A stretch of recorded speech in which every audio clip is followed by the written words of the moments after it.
All right, then you can have the floor. I think we'll be waiting, so we can have the floor right away. Okay, interesting. Good evening, everyone. I trust we are all doing great. Apologies for keeping us waiting. So we'll just get to it. I'll share my screen now and try to see what we can do together tonight. So basically, we are going to be looking at the Ican Preseen session, which is the November 2022 Diet Preseen case study. So what we want to do here is not to solve the Preseen case study exam for us, but rather to give us some sort of insight into how to go about solving the exams, right? Like how to approach the exam while we are in the exam, or so I'll just give us tips around how to ensure that we manage that, and as much as possible try to also give us insight into how to manage our time in the exam, or and as well as how to ensure that we write well in such a way that we are able to score as best as possible marks. So I'm sharing my screen shortly, after which we are going to just deep dive into the case study exam itself.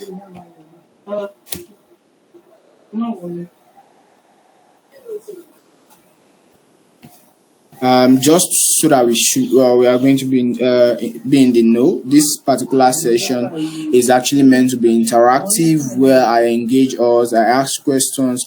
So if you want us to really get the best out of this session, what I would actually like to implore us all to do is to attempt my questions as best as we can, so that we will be able to identify loopholes of how people have actually thought of addressing the case study exam itself, and then actually advise on how to go about it, like the best way to go about it, to ensure that regardless of whether or not you write 30 pages, 20 pages, you are still able to pass, So because the most important thing here is just to ensure that you write the exam and you pass, right?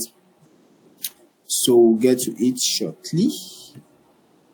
Okay, I think I'm here. And then I will share. I'm coming. I think I need November 20. Okay, let me just share my screen. While I'm waiting to share my screen, I will be glad if anyone can help me with November 2018 Pathfinder. I'll be glad if anybody can just get us that. And then I'll actually like to have some people who are very, very active that I can work with as I'm moving on. I ask questions, just try as much as possible to attempt my question. Like, just answer me as though you're already in the exam, and this is what you typically do. Then from there, we'll assess how you're going to go about it, how prepared we are, and stuff like that. So don't let us make this session some sort of storytelling or some sort of presentation session, but rather an interactive session where I ask questions and we answer me. Can we all hear me? Yes, you can go ahead. Hello? Yes, you can hear you. Okay, interesting. So I'll be glad if anyone can help me with the November 2018 guides Pathfinder, so that I can also use it to explain one or two things, right? Please, once you have that, you can just let me know so that I can be able to mention how you are going to be able to transfer it to me.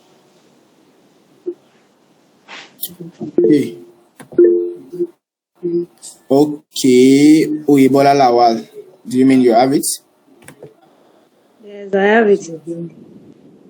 Okay, interesting. I think you can be able to send it to me via where did you get the link to this particular session from? From my friend. It might be long. Okay, so let's do it this way. I'm coming. Ayodeji, are you here? Yes, I'm with you. Okay. Please, can you just send this Pathfinder to Ayodeji if possible? Is there a way Okay, I'll she share can my send it number. to you? Okay. Many thanks.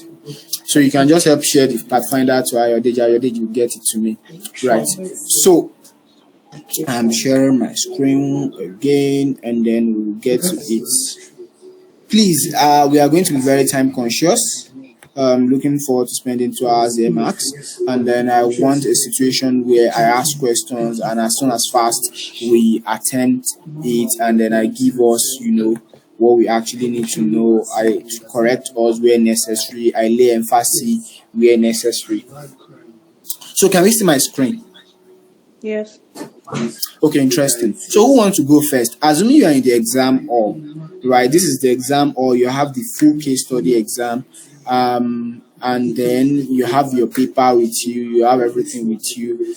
How do you want to approach the case study exam? Anyone that wants to try, you have just probably 3 minutes to run us through how you want to approach the case study exam. When you are in the exam, or what are the first set of things that you want to do, and how you want to go about it? You can just raise your hand. That's I can hardly pronounce this Ucheria name. Am I right? Ucheria, is that correct? Hello. I think Oyebola Lawal. You can go ahead. Hello, can you hear me? Yeah, loud and clear.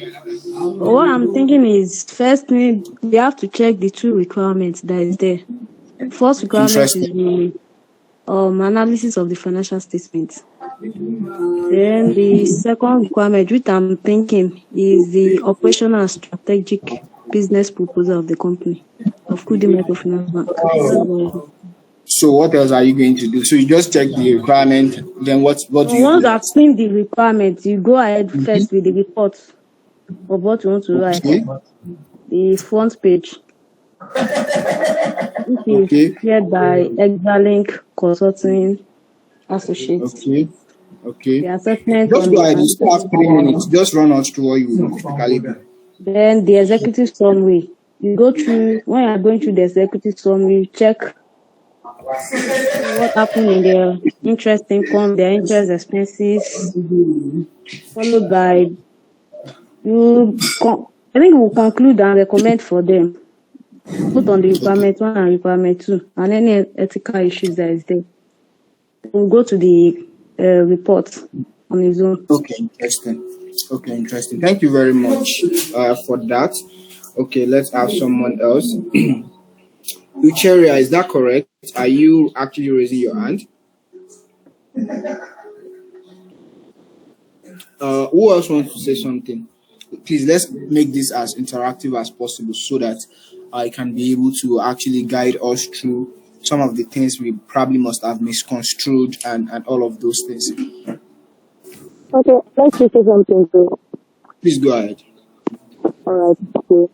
So, as she has said earlier, I think the first thing to go to check is the requirements, and that will give you a sense of focus of what to look out for in the whole of the exhibit given to us. So, we are familiar with exhibit. I just want to fix already that indication.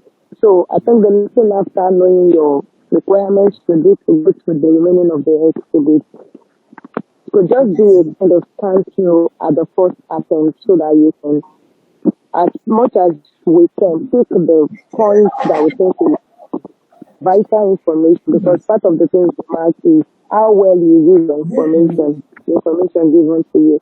So, as much as we can pick out what you think are the points, then try and digest, because I believe it's not something you can just read once and say I'm answering the question already.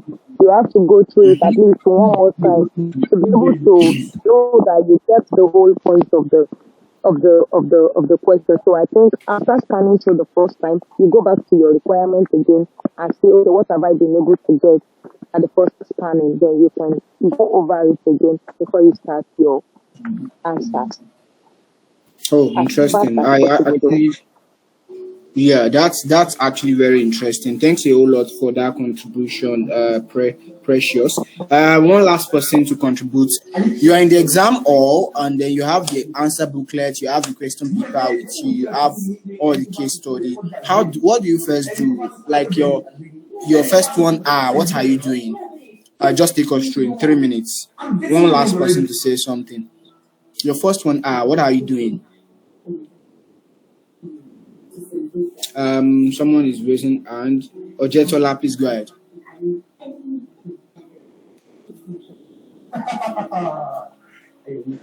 Temitope, can you hear me? Yeah, I can hear you. The first one is after you might have collected the question paper is planning. You're actually planning you are planning for what you are writing in your examination sheet, because you can't just rush to answering the question. After you might have digested all the questions, probably to know what they're actually asking you to do, then you try to know how to plan and integrate your report in order for them to come together. Interesting. Please, can you run us through how you intend to plan? What's the planning like at your own end? I think I enjoyed this. So just take us through how you intend to plan. What you intend to do. Okay. So that people can learn. Okay. My own planning phase will just be that fine.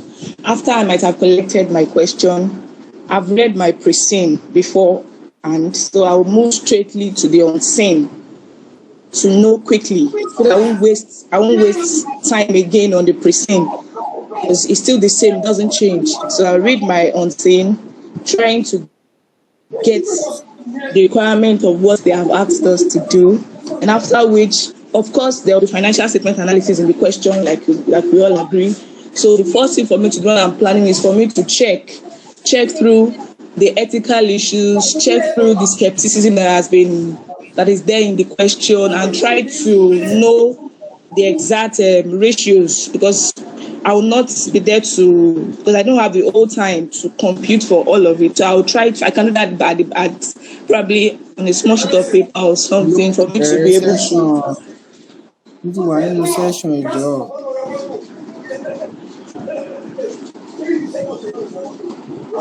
sorry. Just go ahead. Yeah. Yes, just for me to know what to do in my writing. And let me say that.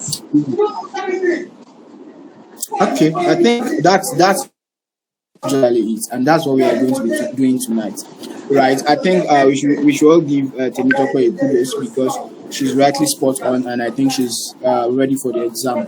And so yeah, this is it, right? Firstly, I would like to take us through some of the mistakes that students make while doing the case study exam. Like personally, I wrote the case study exam like twice, and then the first time I wrote the case study exam, I wrote a whole lot. Like I was so sure that I must have written almost 20 or 20 something pages, if not so, right? I wrote a whole lot, but at the end of the day, I still failed. And guess what? It was like, Oga, how come you failed? And this was like 2018, yeah?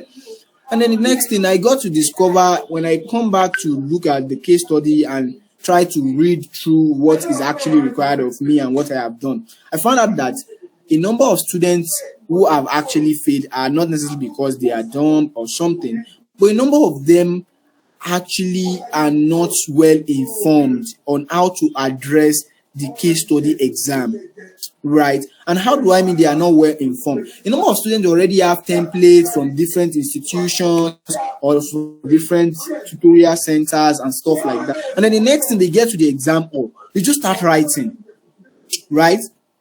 And then there was no Preseen. When I did my Ican last, there was no Preseen.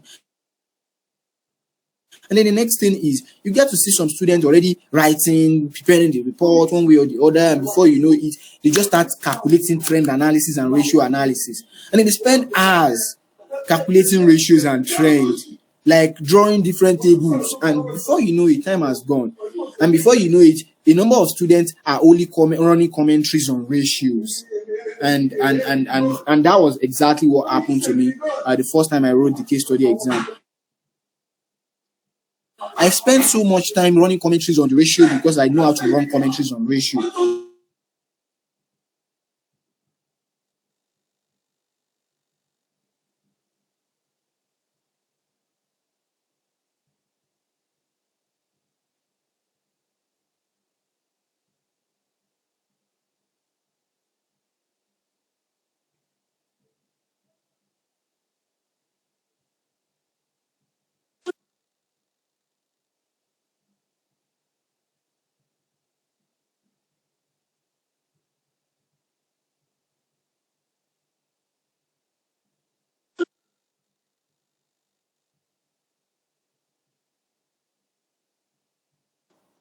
So sorry, guys. My network was interrupted for a while. Can you hear me? Yes, we Hello. can. Okay, interesting. So, as I was saying, right, basically, what we're talking about is your case study exam is going to be assessed based on these areas and not based on your templates that you've crammed or that you've memorized, and not based on the Preseen solution that somebody else has given you somewhere, but rather how you are able to assimilate and use information provided in both the Preseen and unseen part of the exam. And then how you are able to structure problems and solutions, how you are able to apply judgments, how you are able to draw conclusions and make recommendations, and how you are able to demonstrate some sort of integrative and multidisciplinary skills, as well as presenting your appropriate appendices, right? Of course, it was also said that part of the things that you should watch out for is you are writing a report. At least your report should have an executive summary, right? As much as possible, you should also try to do what? Discuss relevant ethical issues that you've noticed within the case, right? And this is what we are going to be working with tonight, right? So what we are going to be working with is to actually teach you or demonstrate to you how you are actually meant to approach the case study exam in such a manner that even when whatever that is bring out is different from whatever the solution you have been given from your tuition centers, you are still able to follow a particular approach to solve and ensure that to a reasonable extent you are able to pass. Number one thing that a number of students do during the case study exam is that they always believe that time is never enough. Yes, time will continue not to be ever enough once you don't plan. Once you lack planning, trust me, there is no way you want to go about it. You are likely going to fail the exam. And that is why, number one thing you must learn when it comes to report writing is planning. Planning. And how do I mean planning? We are going to get there. Right.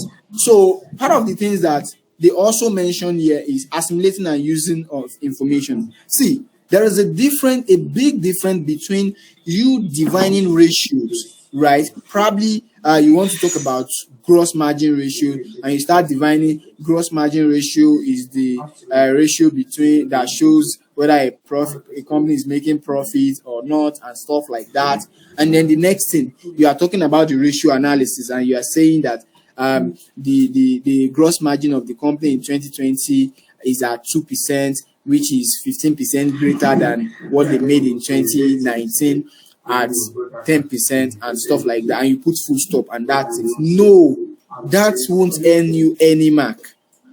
You must be able to use the information provided in the case study exam and relate it to whatever you are doing in terms of your reports. Right, so moving on, this is another key area that we want to look at.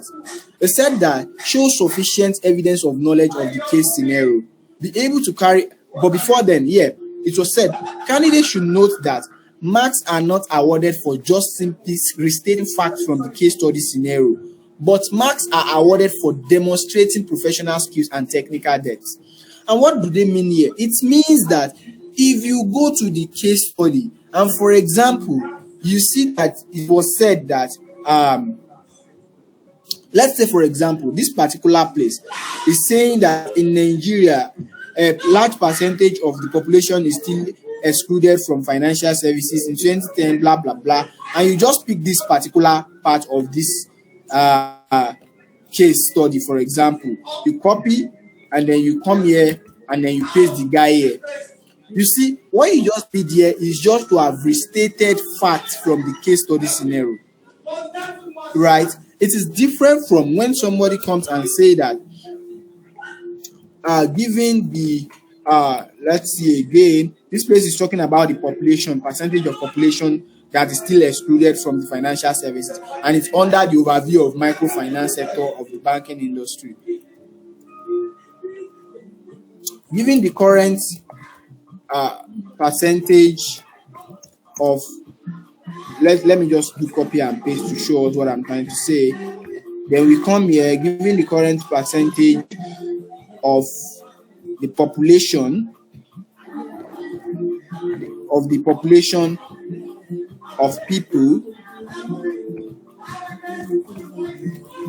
still excluded from financial services in Nigeria, it can be said that KMB has access to an untapped market, which is, what is the current percentage? So that they have access to an untapped market, the population of people are still excluded from the financial services in Nigeria. It can be said, then you want to bring up this particular stuff in terms of to demonstrate the population of the people that we are talking about. Right. This is actual communication. This is not restatement of facts. This is utilizing the information provided in the case study exam. And this particular stuff, where you are talking about opportunities that are bound for KMB to utilize. Are we together? Yes. Exactly.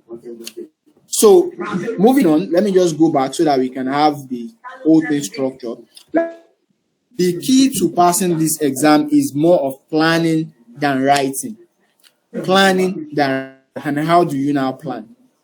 But before we get to planning, there are a number of things you need to know, right? Which are around financial ratios, right? A number of times you get to discover that a number of students don't know how to really run commentary on ratios, right? And that's when you see students saying that they want to run commentary on ratios. Apologies, just give me some minutes. I think my journey is.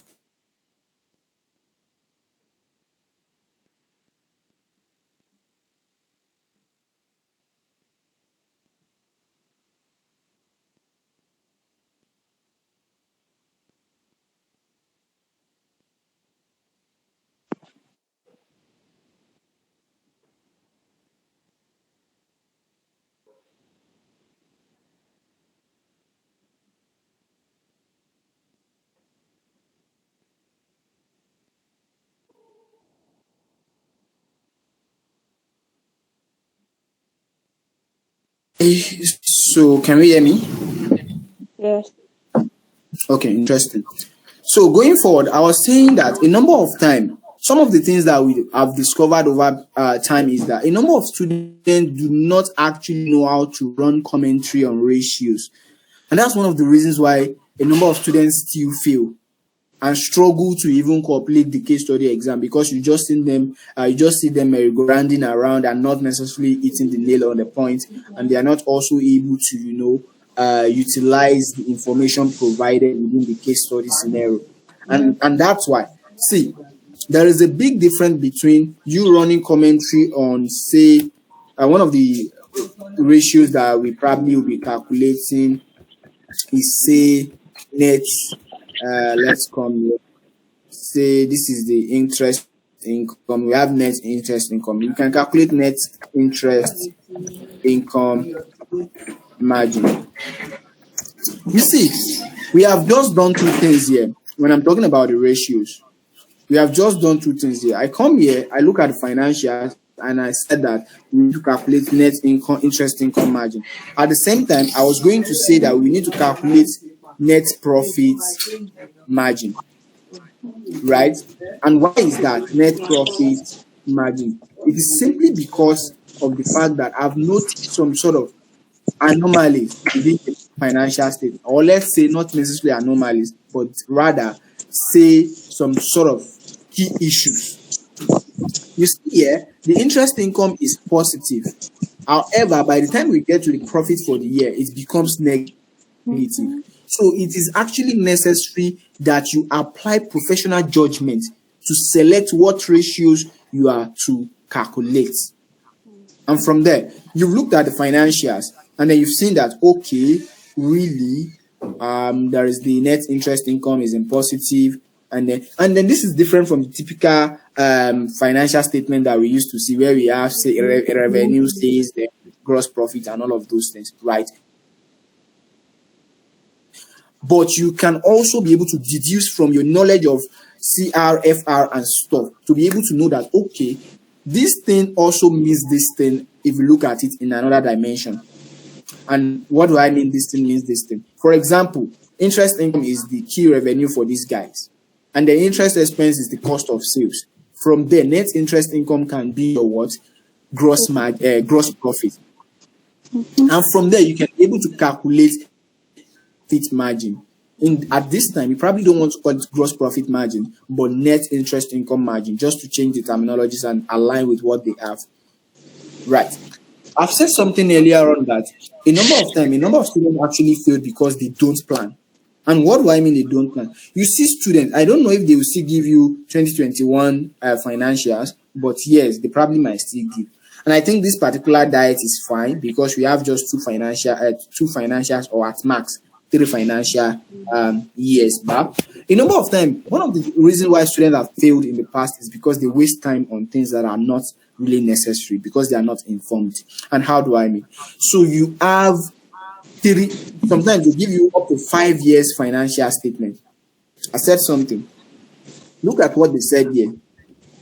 Mark are awarded for something. They said mark are awarded for applying judgment. So they gave you 5 years financial statement, and they expect you that as a professional, you should be able to apply judgment. And then the next thing is that you just keep doing trend analysis for the 5 years when you can just do 3 years and just make commentary that 3 years will be sufficient for analyzing this particular financial statement. And you lock up. Imagine calculating ratios for 5 years, and then you calculate return on capital employed year 1, return on capital employed year 2. Like how? You're not utilizing your time well enough. And it also goes for this one. For example, if they give you 2021 financial statement and you look at it and you see that nothing changed significantly, there is nothing that compel you that you must do 2019 to 2021 when you can just do 2020 and 2021. But when you look at the financials, you are able to look at the financials and you see that, okay, probably let's say because of the way this one is, for example, this is 2020 and is negative in the profit before income tax, right? Or let's say for the profit for the year, it is negative. And then they'll give you 2021 financials. And then the next thing is that you are saying that it is positive. That's profit for the year is positive.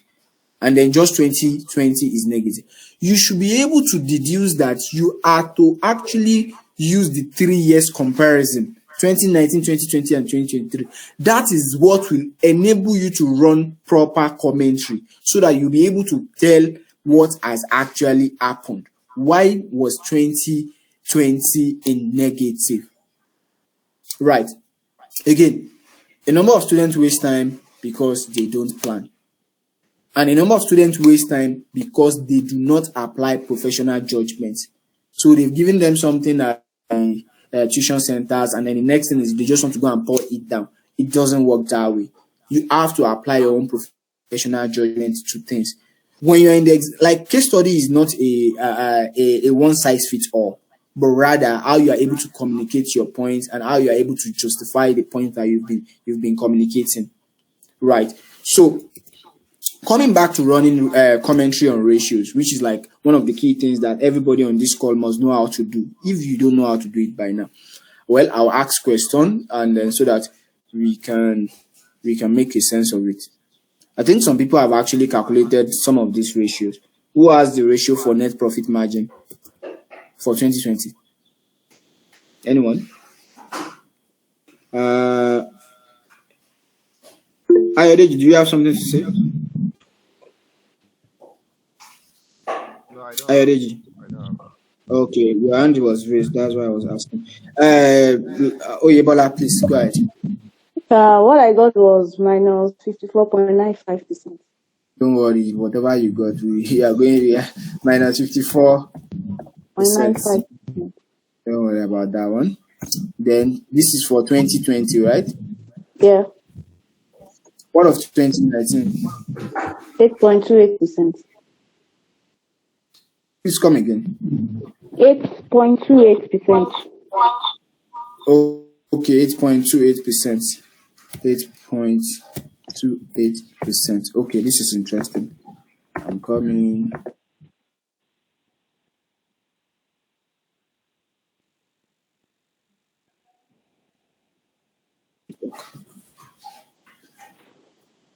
Okay, my network is back on. Okay, so look here. We've calculated the net profit margin. Is it the net profit? Yeah, the net profit margin. Say we've calculated the net profit margin. Who can help us run commentary on this particular ratio? Who wants to try? Let's try so that we can get the appropriate correction. If you want to run commentary on this ratio, how do you go about it?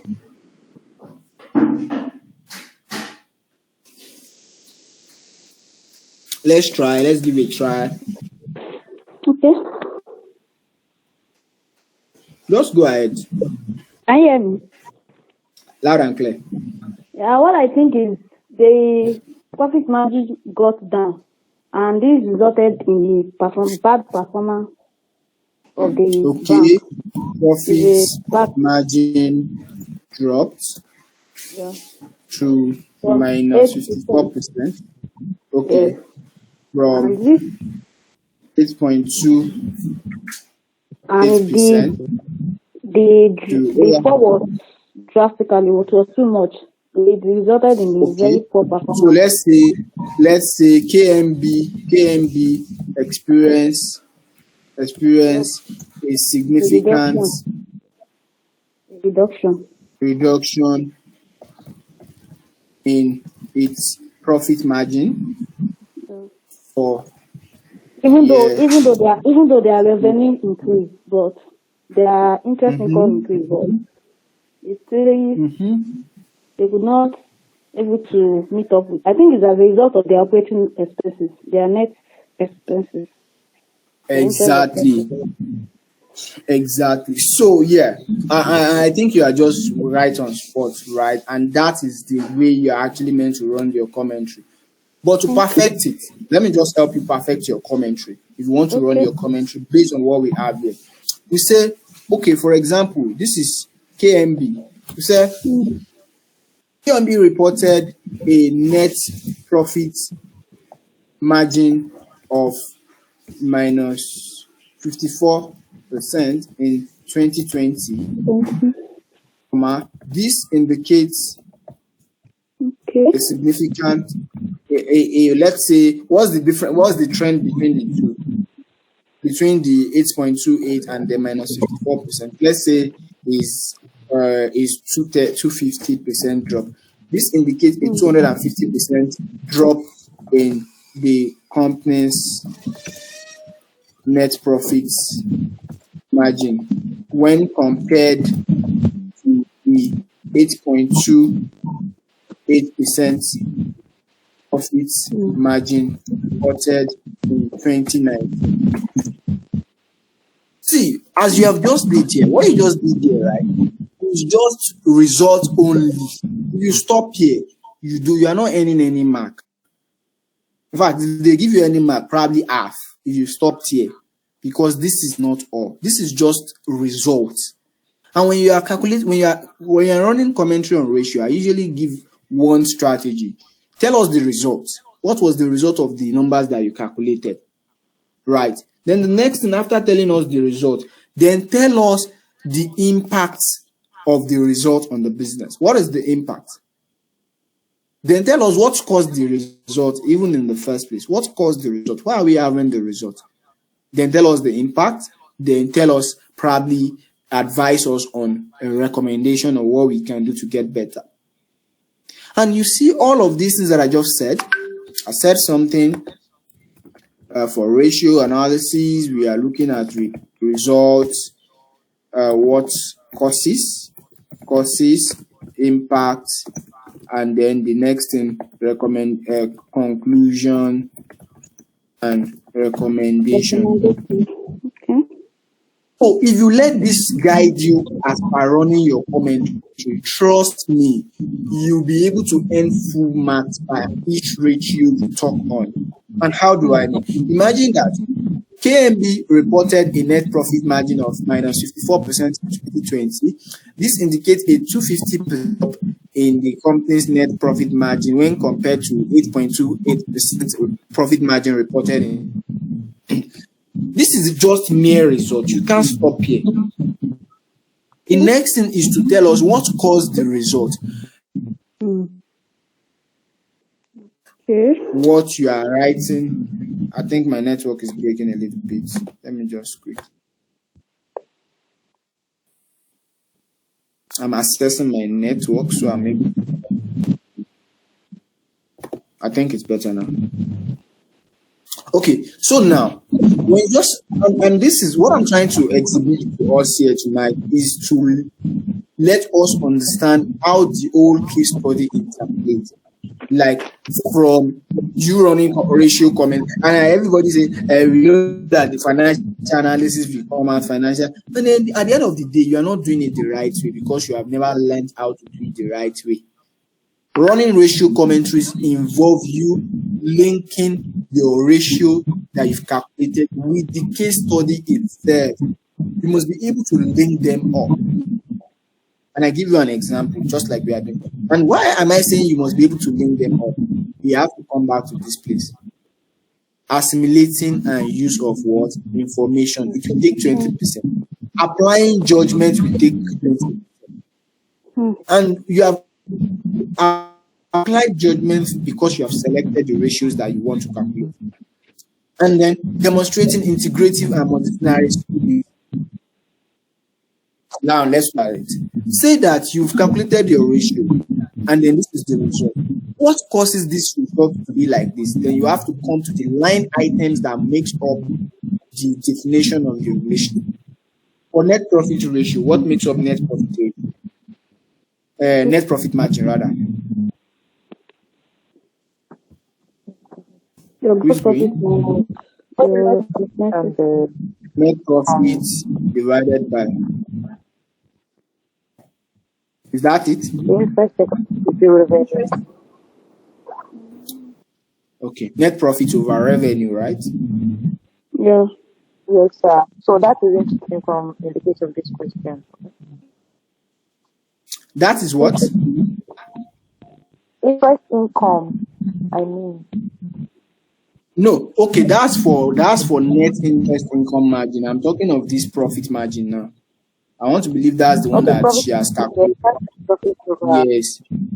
So that's profit over what? Exactly. So that's profit for the year over revenue. So this is correct, right? That's interesting. No. Net interest income is for gross margin. No. So the difference. We're talking about the revenue. The revenue is the interest income. The revenue is revenue is the interest income. Yeah, that's correct. So it's over interest income. Thank you for that observation.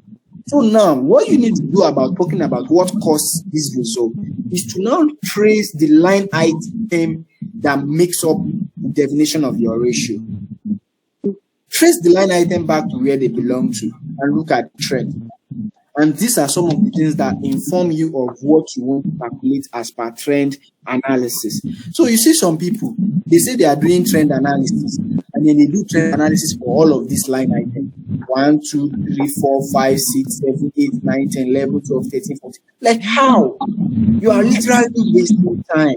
Like you're literally doing 2020 minus 2019 divided by 2019. 2020 minus 2019 divided. Like how? Why can't you just pick the useful ones, the key ones, and then you just move on? That is what it means by applying professional judgment. Nobody sent you to be doing all of this, because at the end of the day, what you are going to earn mark for is what you are able to write down. And in terms of appendices is usually used to reflect what is in the report. Imagine that you've calculated trend analysis for all of these line items, and you've never had the cost to even talk about other income in your report. So what's the need for doing trend analysis for other income in the first place? Are we following? Yeah. Yes, sir. Exactly.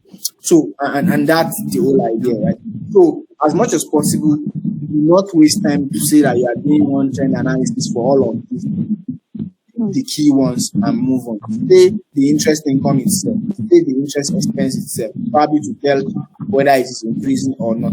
Then say the net interest income. Then probably come to the profit. This side, come to the profit, come to key profit, and then move on. Talk about the useful ones, the ones that are usually remove ratios that you want to calculate. Otherwise, there is no need doing trend analysis for everything, when at the end of the day, you are not going to use everything to run your reports. Appendices is actually meant to the numbers that are on your report that you want to reflect back to say this is the way I calculated them. Imagine that you don't need out of these 18 line items, it's only just 5 that you are using, and you have wasted time calculating for it. So we must be very, very conscious about this. And these things are what it means to be applying professional judgment. So you don't waste time. You don't waste time. Time is very it is of essence. And what helps you not to waste time? Planning. Again, I come again, planning. So let's come in. We've stated the result. Now let's talk about the causes. Why are we having this result? For example, we know that there is a drop. It has dropped by 50%. Why has it dropped by 250%? Why? Then you go. This significant drop in net profit margin can be attributed to the continuous increase in the company's operating Expenses. Particularly, you pick the key operating expenses. For example, pick other operating expenses and personal expenses. Just pick both of them. Particularly, personal expense. Personnel expense. Particularly personal expense and let's use and other operating expenses. Then you can run some sort of commentary. So this significant drop in the net profit margin can be attributed. This significant drop in PMB net profit margin can be attributed to the continuous increase.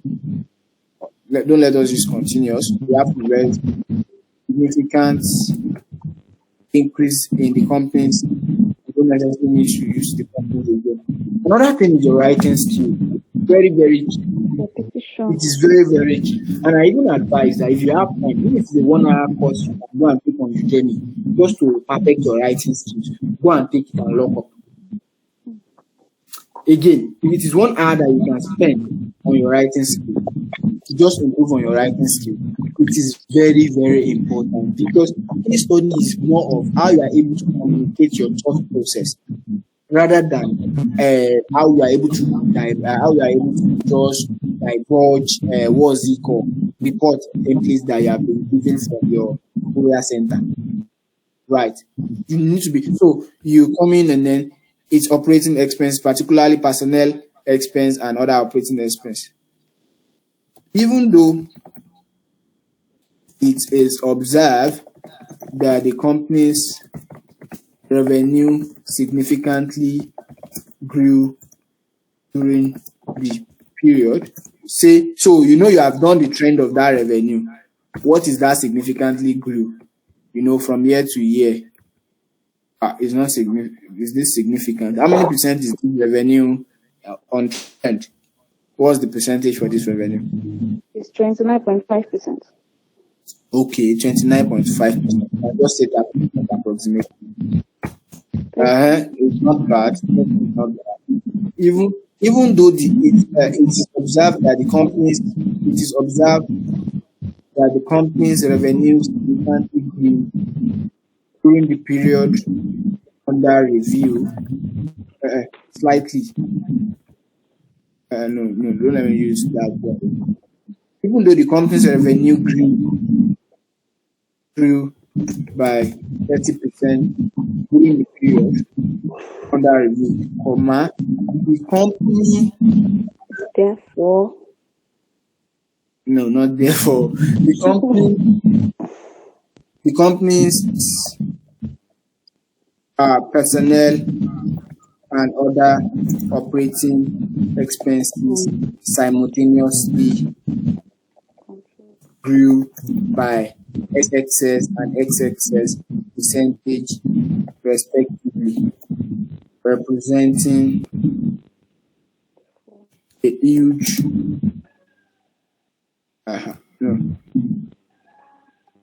grew respectively. So another thing, probably before you run your commentary, before you go on with your commentary, is to go ahead to check your case study. Did they say anything around why the operating expenses is growing? Why? If they've said any reason why the operating expenses, you can bring it here and slot it here to say that's the reason. But if they don't say anything, you can just use this particular line item to run your comment. So even though it is observed that the company's revenue grew by 20% during the period under review, the company's personnel and other operating expenses simultaneously grew by 200 and 400% respectively, which resulted in the bad net profit margin reported in 2020. Right? So, what is the impact this will likely cause on the financial statement? This may indicate that the company might be, if this continues, if this significant loss persists, it may indicate a going concern problem for KN. Trust me, no examiner will read this and not be like, wow. No examiner will read it and not feel like, no, this person knows what he or she is talking about. Because one way or the other, you will have been able to relate the case study. Let's now say the question is even saying you should analyze the financial health of KM. We have already mentioned going concern problem. It's talking about the company's financial health. This may indicate. This is already talking about the company's financial health, right? So, what do you think they should do? It's advised that KMB look into cutting down on personnel. It's advised that KMB look into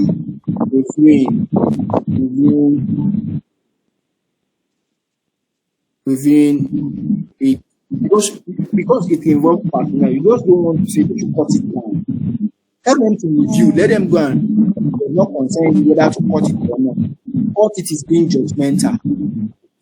When it comes to case study, a number of times, especially you have to be objective. Objectivity is not judgmental. Objectivity.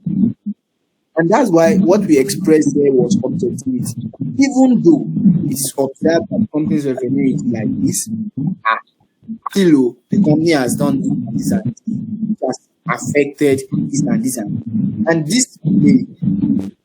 He said if this significant loss persists, if it persists, we did not say that the company is facing going concern problem because of 1 year loss. Don't want to make that kind of conclusion. That's to show that you're a professional. And this is some sort of executing professional skills. Because you're already having that personal mindset around the fact that if this thing continues, what will happen? And you're already telling them that if this thing happens, what will happen? And then you can now say it is advised that then it is going to return with personnel and other operating expenses. Full stop. Trust me, there is no way you won't end your home market. Who has ever written a ratio commentary that is as bulky as this before? A number of students will have stopped here. They will have stopped here and lock up and said they've written the ratio. It's commented on ratio. Which ratio did you comment on? Imagine that you're in the exam hall and there's one guy that has listened to this kind of lecture and wrote this kind of thing. And then an examiner has read, there is now reading your own. You are on your own. So, for ratio commentary, as much as possible. Again, now let's go back to planning proper. So I just want to ensure that I'm using the planning and at the same time I'm teaching us some basic things that we need. Because the number of students that I've seen, it's not because they don't really know how to calculate or how to, but they don't know the best thing they actually want to put down.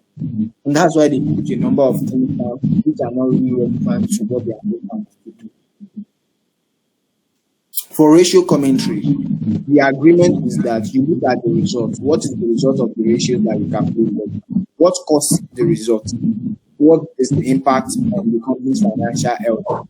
And then do you have any conclusion or recommendation? This guide will help you to run any form of ratio commentary. Again, don't forget that we link to the scenario. A number of times, let's say we are calculating the ratio that is on return on assets. For example, let's say this is asset. This is total asset back. Return on asset is total asset over turnover, right? No, that's not it. Return on total asset, right? Yes. How's your profit before tax? That's profit for Then. So what's the question? Return on asset. That's profit before interest and tax divided by your total assets. Okay, profit before interest and tax divided by your total. Imagine that you are calculating total assets, and then the next thing you see that is negative or it is positive. A number of times, and this is where the planning. I don't know which one you like first. Okay, let me take the planning first. So let's profit go back. before tax or profit after tax? I'm even confused. It's supposed to be parts. It's part. Okay, profit after tax. Okay. Yes, please. So let's just go back to the case study from there. I think I should take us through the case study planning that I need, because that's the most important. Then after the planning, we can look at some little things that you guys need. Because a number of times people write a lot of things, but they are not writing the right. They come back out of the exam. I wrote almost 8 pages. And at the end of the day, they still found that they scored 7. What went wrong? What you wrote does not make any sense. You did not write it right. You are just writing for yourself. Why? Because what you wrote was theory. You did not relate it to the exam case study. You did not apply professional judgment. You probably see a solution from one tuition center you gotta dump it there. No, that's not the way to go about it. The way to go about it, and that's why I asked the first set of questions. When you get to the exam, what's the first set of things you do? Now let's get to the exam or one. When we get to the exam, or this is how we want to do it. We've seen the percent. Let's go to the percent. Somebody said look at the requirements. Yes, that's the number one. Don't look at the requirements, then use it to plan. And this is how to plan. So you see the requirement. Number one thing to do, once you start looking and you see the requirement, go to the back of your answer and start planning there. That's where you don't plan on your head though. I repeat, don't plan on your head. Write things down. Pen them down. Do not plan on. A number of students plan on their head, and by the time they start writing the radio commentary, all of those things, before you know it, they've forgotten a number of things that they want to do. And because they've forgotten, they get carried away and they keep writing on one part. When in actual fact, for the case of the exam, your marks told you how you are going to grade you. You are going to be assessed based on different things, including the two questions that you've been asked. Right. So don't plan on your head. Go to the back of the answer booklet. You've read through the what's it called, right? The requirements. So this is what you want. Once you read through the requirement, let's for example, let's use the speaker. Do we have the 2018 November? I've sent it to you on WhatsApp. Please share. Yeah, it's on WhatsApp. Okay, so my WhatsApp now. Permit me to quickly come back. Okay, thank you. So I'm downloading.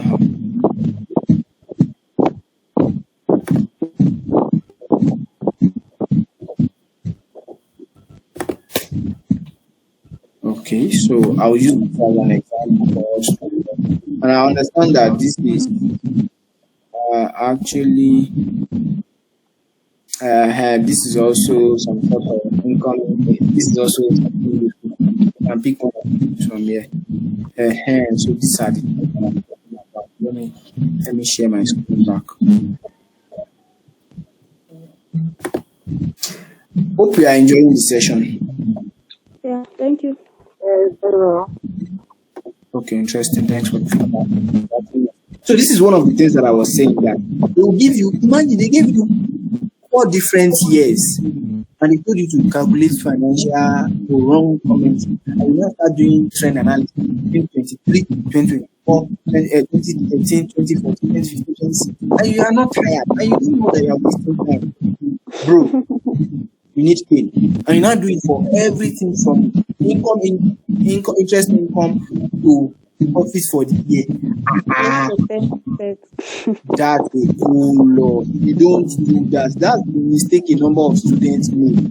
Just look at the financials and say that 2015 and 2016 being the most recent year is sufficient for your financial analysis. At worst, 3 years.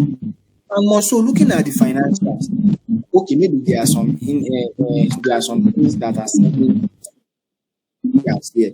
2014 we have 1,313, and then 2015 we have 789, and then 2016 we have 1,044. Then you can calculate between these 3. But even when you are calculating, trust me, you are not calculating for all of them. You are picking the easy ones and you are locking up. Don't do trend analysis for 14 line items, 15 line items, and then that's just into income statement. Profit or loss, same thing. From 4 hours, that's not even enough. Time is usually enough. It's what you were doing that was not reasonable. Like to us, time is usually enough. But what we are doing wasn't reasonable enough. So let's be very, very conscious. So this is where I'm coming to. So they've told us that this is our report, an evaluation of performance together with financial health of the patient in the past 4 years. They said they're in the past 4 years. That's the problem. You can apply professional development and say that 3 years is not enough. Just put it there in disclaimer. Like professional, that's why you're a chartered accountant. You should be able to recommend that this will be sufficient and you still score your mark. And if by chance you've had that you do the whole 4 years, fine. I would say, okay, if you can do the whole 4 years, that's fine. But do not ever try to do trend analysis for the whole 4 years. More so, if you know how to run ratio commentaries, please, I beg, how do you want to do the whole 4 years and run this kind of commentary on it? You just be saying that in 2020 the gross margin was 2%, in 2020 the gross margin was 4%, in 2015 the gross margin. How do you want to run the commentary? Just 2 or 3 years and run less commentary. In fact, doing ratio for just 2 years and using trend analysis to run the rest of the commentary, fine and well. So trend analysis and ratio go hand in hand a number of times, and not that you trend analysis and think you run trend analysis alone and then you come back to it. No, they go hand in hand. Use them together alongside the study scenario. So now let's pick this guy that we are looking at. It told us that an evaluation of the performance together with financial health of THMPL in the past 4 years, taking into consideration the return to date on DIL current investment needs. The bank's future prospect and advise whether DHCL should go ahead with the plan increase investment or not. Okay. From here, we are already seeing what the thing should do. I think I can count 2 things the thing should do. So you need to come back to the back of the planning. The financial analysis or say financial evaluation. No, let's just do financial analysis. Then the next thing, planning. Start talking about the ratios that you want to write them down. And I advise in the example, don't calculate too much ratio. Nobody is asking you to calculate 20 ratios, 30 ratios, or 15 ratios. And when you calculate 8 and you are not able to run comment, in fact, if you can run this kind of comment, how dare you calculate 10 ratios? Like, you can run this kind of commentaries and you want to calculate 10 ratios and you think you won't get exhausted. You will not be seeing repetition. You will be seeing repetition. So, if you are smart, 8 ratios will be enough for you to run financial health of the company. Because you will have used the line items. The line items are always our. You will have used the number of them. Imagine that you want to calculate asset turnover. You've used revenue or interest income. Imagine that you are calculating gross margin turnover. You've used revenue still. Imagine that you are calculating net profit. And you are now calculating all of those 3 things separately. And you are going to be using revenue. Please, what commentary do you want to run? You just be repeating the same thing. Revenue is XYZ. Because of revenue, it was because of the asset and all of those. No, you don't do that. That is not efficient enough. C is pick from different classes of ratio, probably 1 or 2 ratios for profitability. Net interest. Just joining the call. Was I out? Can we hear me? Yes. Was I out before? No, you were not helpful. Okay, interesting. So, say for example, under financial analysis, you're already deciding the ratio. And this is even before you start continuing to read the question. Like, this was just reading the requirements, and you already decided the ratios. The reason why I said this was before you start continuing to read the ratios, because there is a lot of information. You will get confused. That's what a number of students actually, that's one of the challenges. You are looking at a 20 question. 20 page. And then the next thing, you are just looking at, also, what am I now going to do? Where do I even start? Bro, you can start from the simplest part. Look at the requirement and break the requirement into pieces. When you break the requirement into pieces, whatever pieces you are able to break the requirement, then go and be using it to pick what you need from the case study and lock up. Pick what you need from the case study and do what? Lock up. And how do I mean? You already know that you have to calculate financial analysis or need to do a financial analysis, right? The next thing, you already know is risk that you are going to be managed. Before you know it, all you just need to do profitability, because they spoke about performance. Performance is usually profitability. And then we spoke about health. Health is usually efficiency. Performance is what?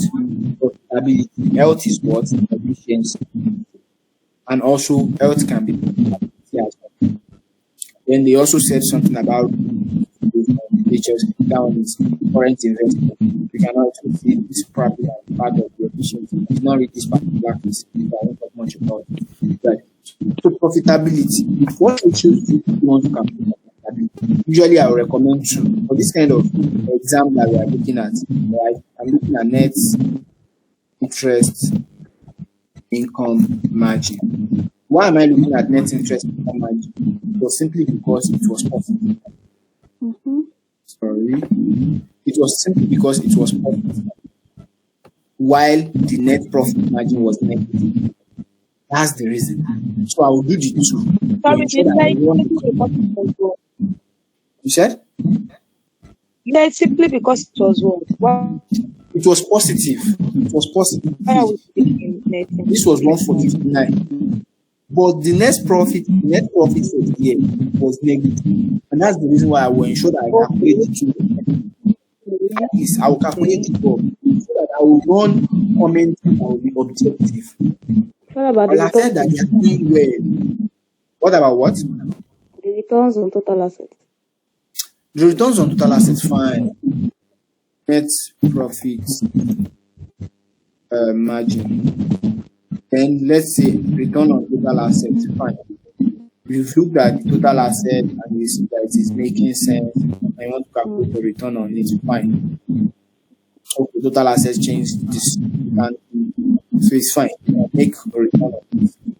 Locked up. Maybe three of them. Don't ask me what about rows again, or what about how ROE.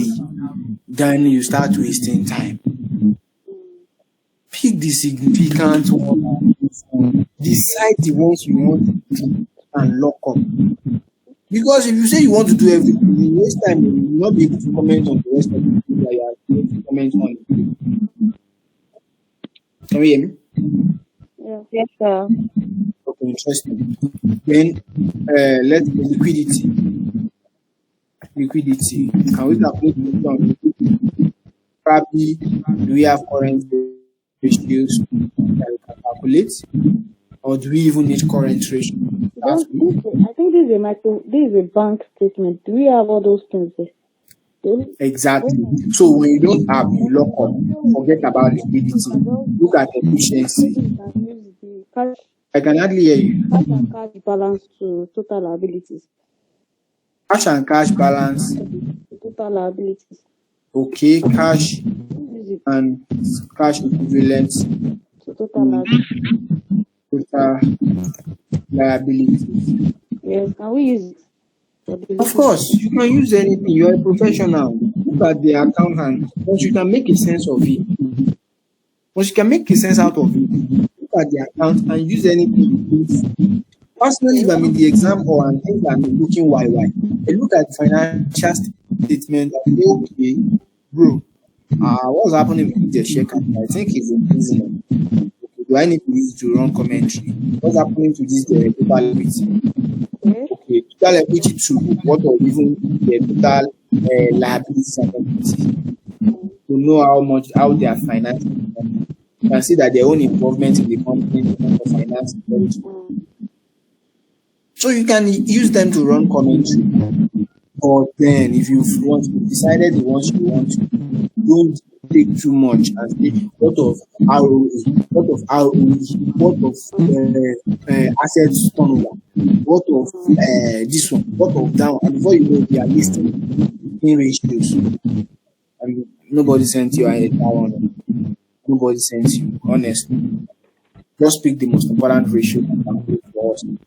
Because if you are very solid on running commentary, you will not be able to calculate all the ratios. But then you pick just 5 ratios or 6 ratios or 7 ratios or 8 ratios max. You'll be able to use all these line items to run your commentary. All these line items, you find a way to use them and run commentaries. Because the line items that they use to run commentaries, not ratios. So you calculate 100 ratios and you're not able to run commentaries. What's the point? There is no point. There is no point at all. So sit yourself down, tell yourself you are not calculating more than 50, and select them carefully, the ones that you want to calculate. Even if you have been seeing different answers out there that they've done 100 ratios, trust me, it's because they have time, because they are doing it before the exam. And then you are under exam condition that you are present calculating. You press for 1, you press for 2, you press for 3. Before you know it, time has gone. You want to confirm accuracy of the numbers. At the same time, you don't want to make mistakes from what you are supposed to put up and down. Please and please don't put yourself on when you can come and leverage your power on running commentary. The commentary that I ran here, I use revenue, I use operating expenses, I use the net profit margin, like, you almost everything on the income statement. What else do you need? Like, these are the key things on the income statement. Those are the key things. What else do you want to be running commentaries on? Then you're now calculating. You said? I want to ask the question. Please, can you just hold on so that you ask the question like very, very well. So now, financial analysis, besides the things that you want to calculate, that's one part. And the next, these are still under planning. We said that you take into consideration the banks, then advise DIL whether should go ahead with planned investment. Put it down. Advise to DLI with planned investment. So you need to just put it down, leave some space for you. Let's be there. So you know that part of the things that you need to ensure that don't plan on your head or be in your head. Don't plan there. Plan outside where you can see. Even when you are wasting time, you know that you planned. And you know that you can come back to it and then remind yourself that you have not talked about this one. How do I go about it? Then you look at the story, pick where you have to pick. The analysis and evaluation of this is maybe 5 years for plan 2026, 2020, and still the possibility of giving the financial effort of achieving the strategic objectives in one period. Analysis, so you come here, analysis of KMB's financial 5 years strategic plan. What do we say you should state? Stating possibility of current financial health. In fact, there is no need for story. Let me see what achieving. Okay. It's fine. Let's just do the story. We know to do this one. Hold it. Leave the space. You know why we are leaving space even at the back of the answer book?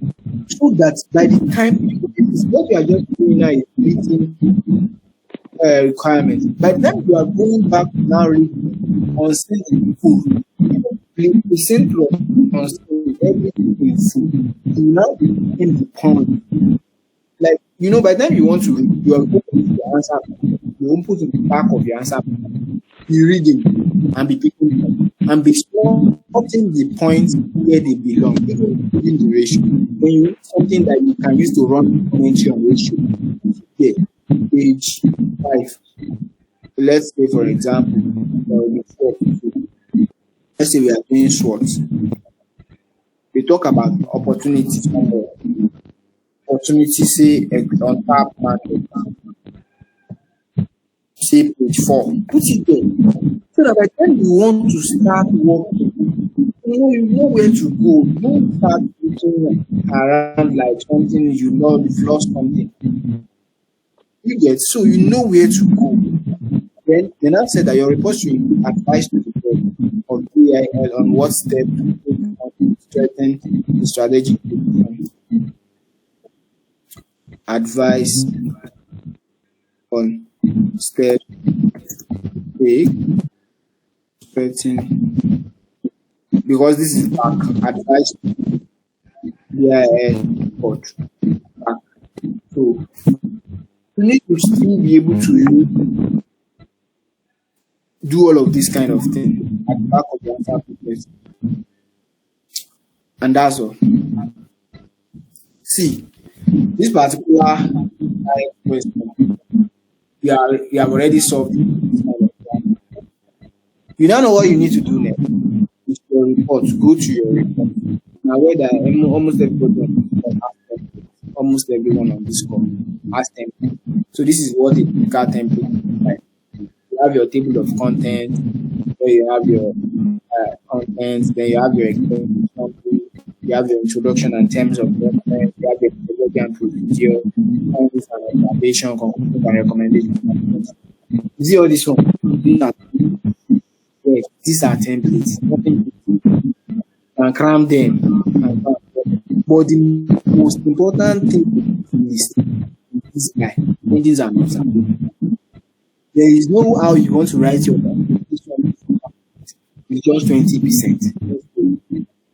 But since executive summary is a template, like you can easily just write the executive summary and work on it.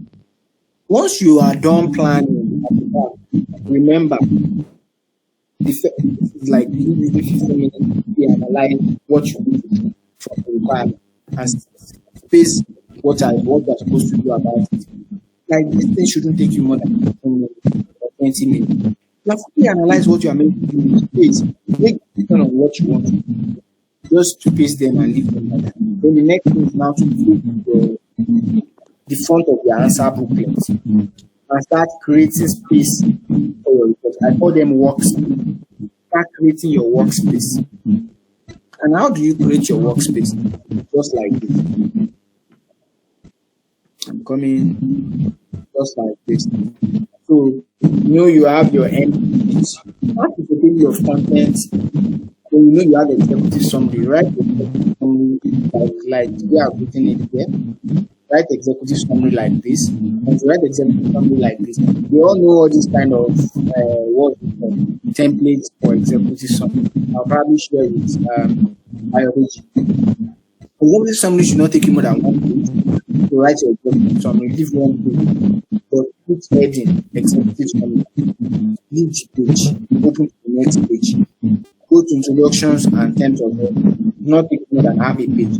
Page your sheet. This have a page, then go to methodologies and procedure. Gauge your sheet, then leave the rest of that particular page. You are done here. Next page, page 3, come to findings and observation. Leave like 10 pages. Before you even leave like 10 pages, it's something that you can do. Don't need to leave like 100 pages. You can easily gauge how well you can write. Then findings and observation. From our findings and observation, we are able to spread out the following. Now, start putting the financial requirements into.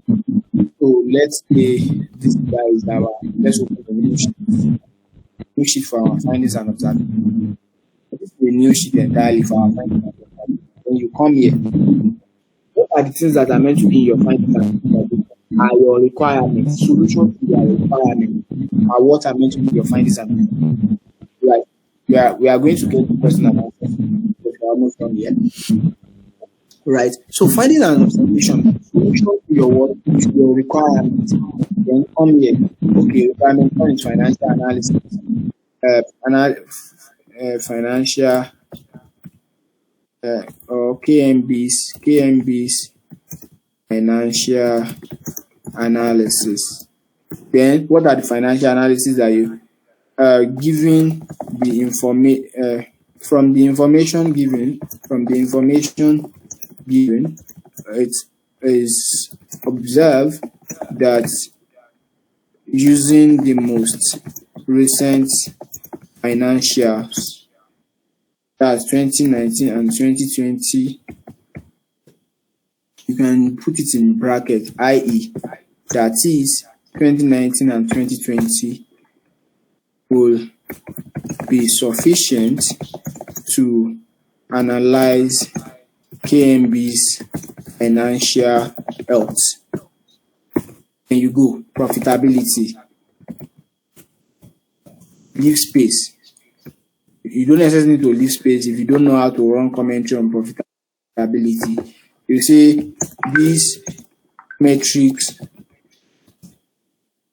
right? Profitability ratios. These ratios measures how profitable a company is over certain periods. And then you lock up. Then the next thing, the ones that you've decided that you wanted to calculate from the planning stage, bring them. No story. Don't go and bring another thing. Don't get confused. You've written them down that you want to calculate 8 ratios. You've written the kind of ratios that you want to calculate down. Don't change plan again. So just bring all of these 3. No changing of plan. Pick this one here. Leave the space that you are going to use for it. Leave this one. Leave the space you are going to run the commentary. All these spaces are for what? Running commentary. Once you are done leaving the spaces for those ones, then liquidity, if need be. If there is no liquidity, go to efficiency. These measures, that efficiency ratios, these measure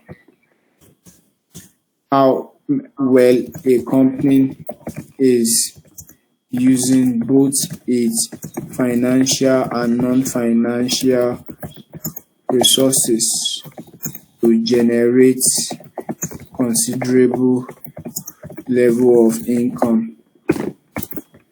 And you've decided the ratios that you want to calculate to. You've decided. So the next thing, put the ratios here. Cash and cash equivalent to what? To total asset. What did we call it again? Total liabilities. Put it there. Space that you want to use to run your commentary there. And bold all of this one. You can underline them so that they make sense. You know that you've left some space. Use the space. Then remain how many ratios to calculate. Any other ratios that you want to calculate to make 8 if need be. 6 would be enough. Like, again, calculating financial or financial ratios does not mean you should calculate 100 ratios. It does not mean you should calculate 10 ratios. Financial health, comment on the financial health of the company. If you are able to do 2 ratios and you can run a commentary that will suit all the 2 ratios, trust me, you are fine. You use it with trend, and that's all. So leave the space for that one. So you know that at the end of the day, you are done with the financial analysis. So if you need to do SWOT, probably you have already put from the information also. I'm asked to do SWOT. Is that? Are we asked to do SWOT? No, you are not asked to do SWOT. You are asked by the SWOT, but rather from professional judgment, because you are going to be commenting on the opportunities and all of those things that are about. You can let so SWOT and financial analysis. Hold on, let me just fix my network.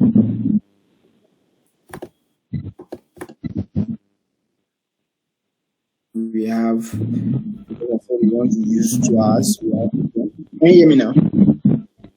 Yes.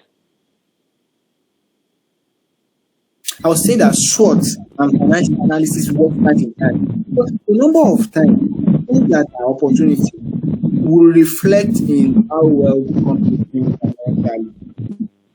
Weaknesses too will reflect, so they can work hand in hand. But you are not required to do so. So you look at the whole situation and you see that there's a need for you to say something around SWOT. Fine, do something around just to justify the financial health of the company. Because you've looked at the financial health of the company and you have not really successfully used these numbers. Use these numbers and nothing more. You don't need any information from them. That's not good enough. By now, you should need to know that if you are not able to bring this number to anyone, like any story in the case, it's not good enough. Then you bring in sports to say, even from here, from this ratio that we run, commentary that we run, even here, once they are stopped here, you can go further to bring in SWOT, an element of SWOT, to see opportunities. Okay. So something like, even with increasing operating costs, can be currently incurring. It can be reduced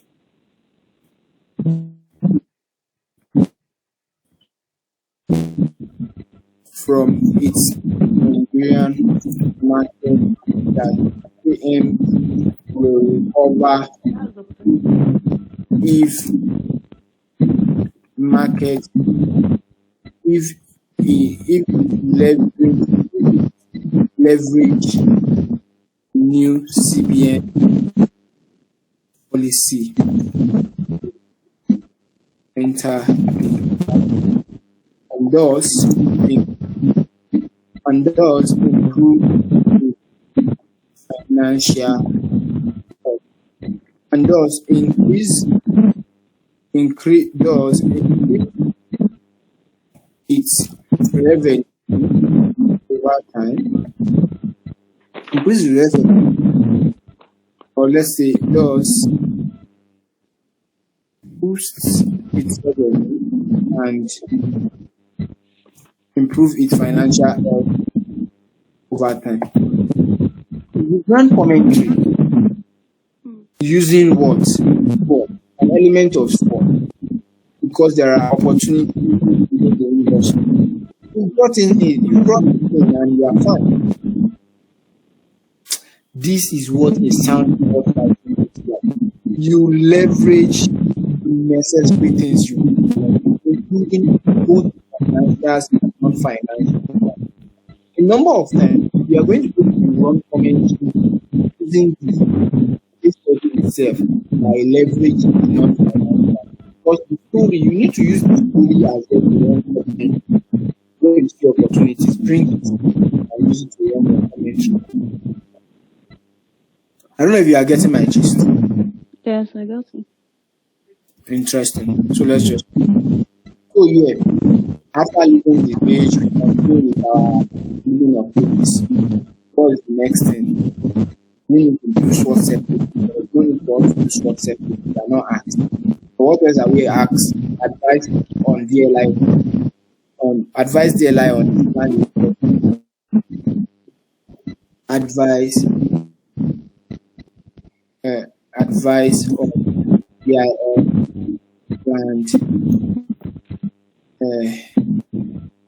I think it was increased planning. Whether to increase or not, advice on DLI's planned investment. You know whether to increase or not. Invest what for it. Keep the space too. Keep the space.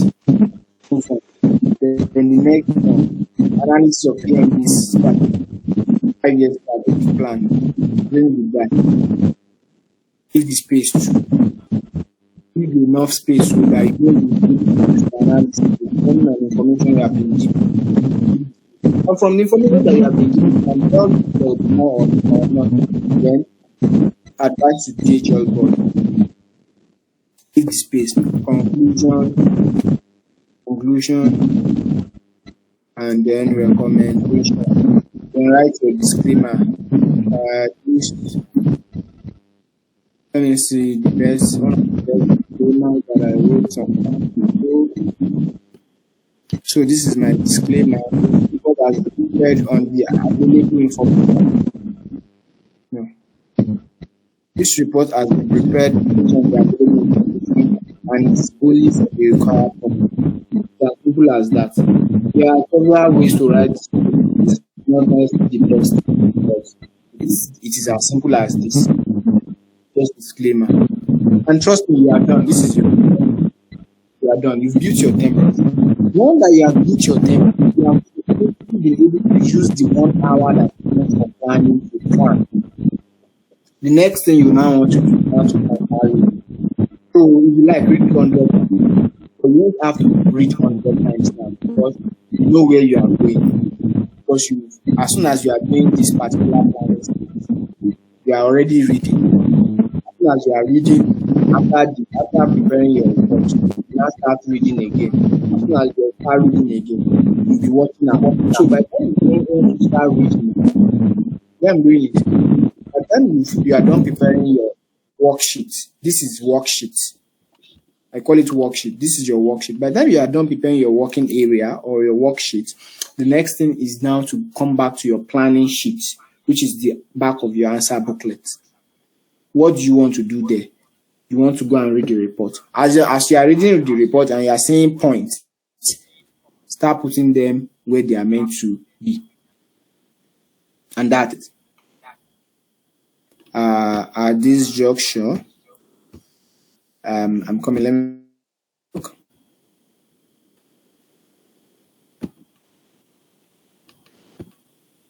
At this juncture, any question? I think we are good. Any questions? Raise our hand and all of those things. Okay, so Ebola, please go ahead. I want to ask, Go ahead. the difference between I can hardly hear you. Go ahead. this financial statement and last, because financial statement consists of the income statement and the statement of financial position. That Are we separating it and the ratio analysis are different? Are we separating them and ratio analysis? What do you mean? Are we separating them? I mean that they said an analysis of the financial statement and ratio analysis, are they different? Who said that ratio analysis? When it comes to financial statement analysis, are we just going to the first income statement, the financial position statement analysis, then the No. So when it comes to financial analysis, it is basically using an analytical tool like ratio analysis, common size analysis, trend analysis, and all of this. And how do you use those ones? You usually get information from the statement of financial position and income statement. Do you get? But the one that you are using as analytical tool is ratio analysis. So where you are going to get the information from your income statement and SWOT. I hope I answer your question. Also, concerning the date to be, I need clarification. The what? The date. The date, right? So for the date, right? You know that there will be date. So for example, it was said that this particular example, this was when they wrote you the October 10, 2017, and you are expected to deliver in 5 months. So some people advise that do this, no 10, and do 48, so that you are submitting at least 3 days after, but before the 5th working day. Fine.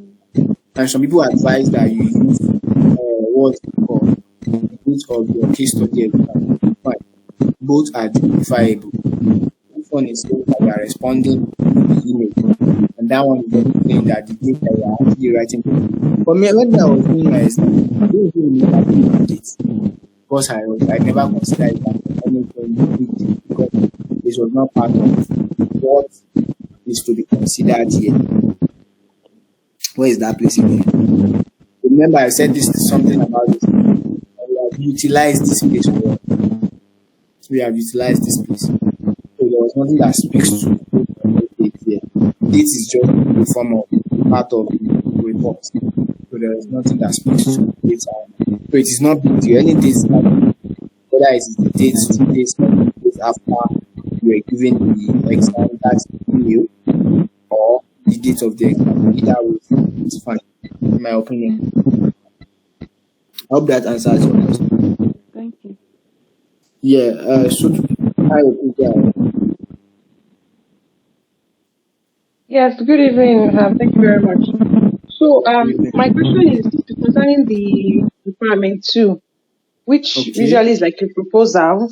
I can't really see this on scene like that. But my question is, what are the building blocks to build your points? You know, for financial analysis, you can say ratios, trend.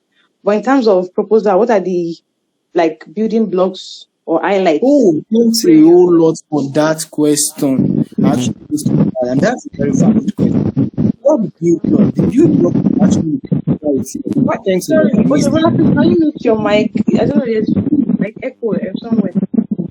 I can barely hear okay, you. thank you. So, is it better now? Yes, perfect. Okay, in terms of that section 2, so sorry that I did not consider it in this Preseen.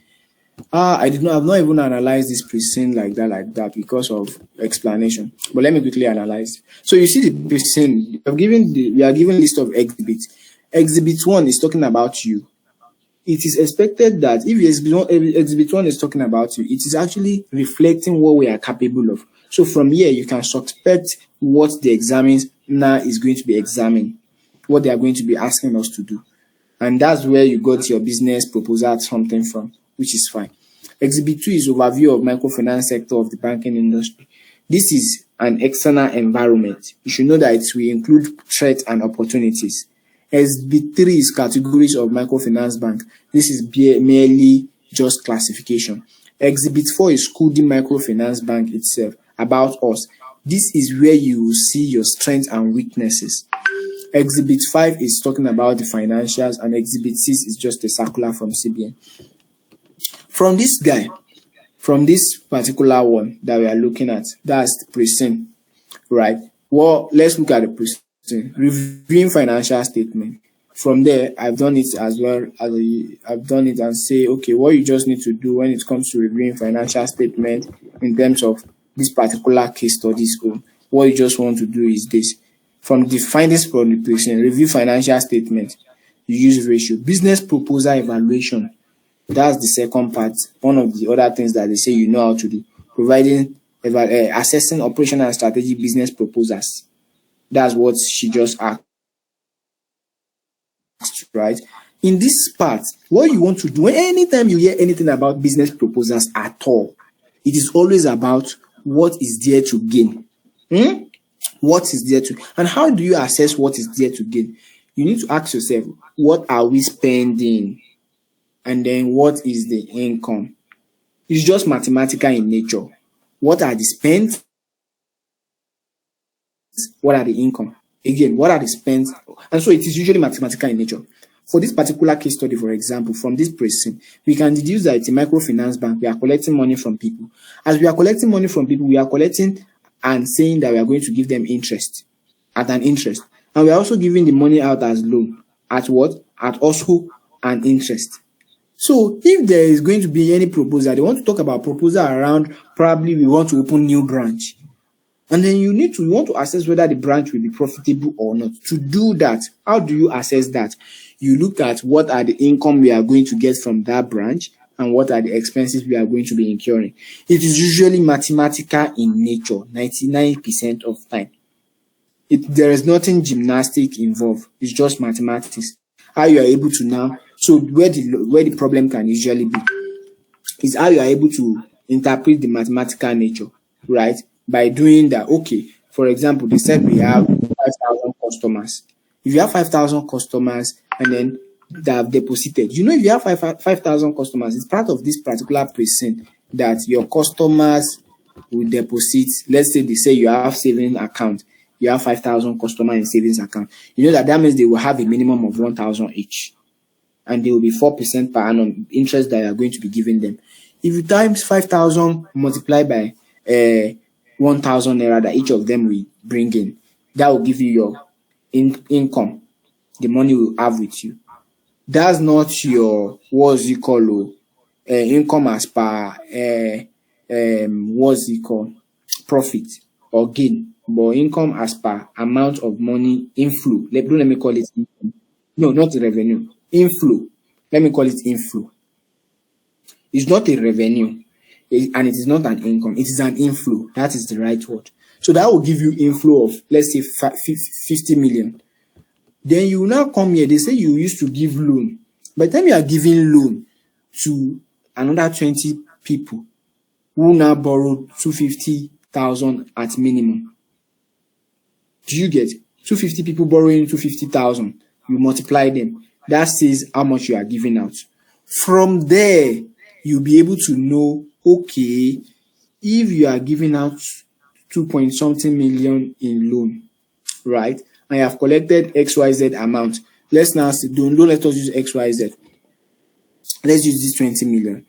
You have collected 20 million from people that are saving. And at the same time, that's your inflow. Million out to people who wants to come and borrow. Do you get? And it is from borrowing that you see your income, because you charge interest. Let's now say the interest, they said that 5% flat rate per month, and then interest is what? 6 months, maximum of 6 months, 5%. That means that if anybody is paying till 6 months, the person will be paying interest of 30%. If anybody is staying for less than that, say 3 months, 15%, right? And as such, by the time you want to calculate how much you are going to earn from this guy, they can say that in the unseen part, they say that, okay, 20% of the 20 million that you are giving out, 20% of them are going to only stay for 3 months. 30% will stay for 5 months, and the rest of the 50% will stay for 6 months. Then that was when you now know that by the time you want to calculate what to use for your loan, how to get your income now, that's revenue, how to get your interest income, you now have to do 30% times the 20 million that has been given out, to get the number of people that we actually disbursed to at 30%, and times 4 months, then times 5% interest, to now get the interest that we are actually getting. Let me do an example using Excel so that it makes sense.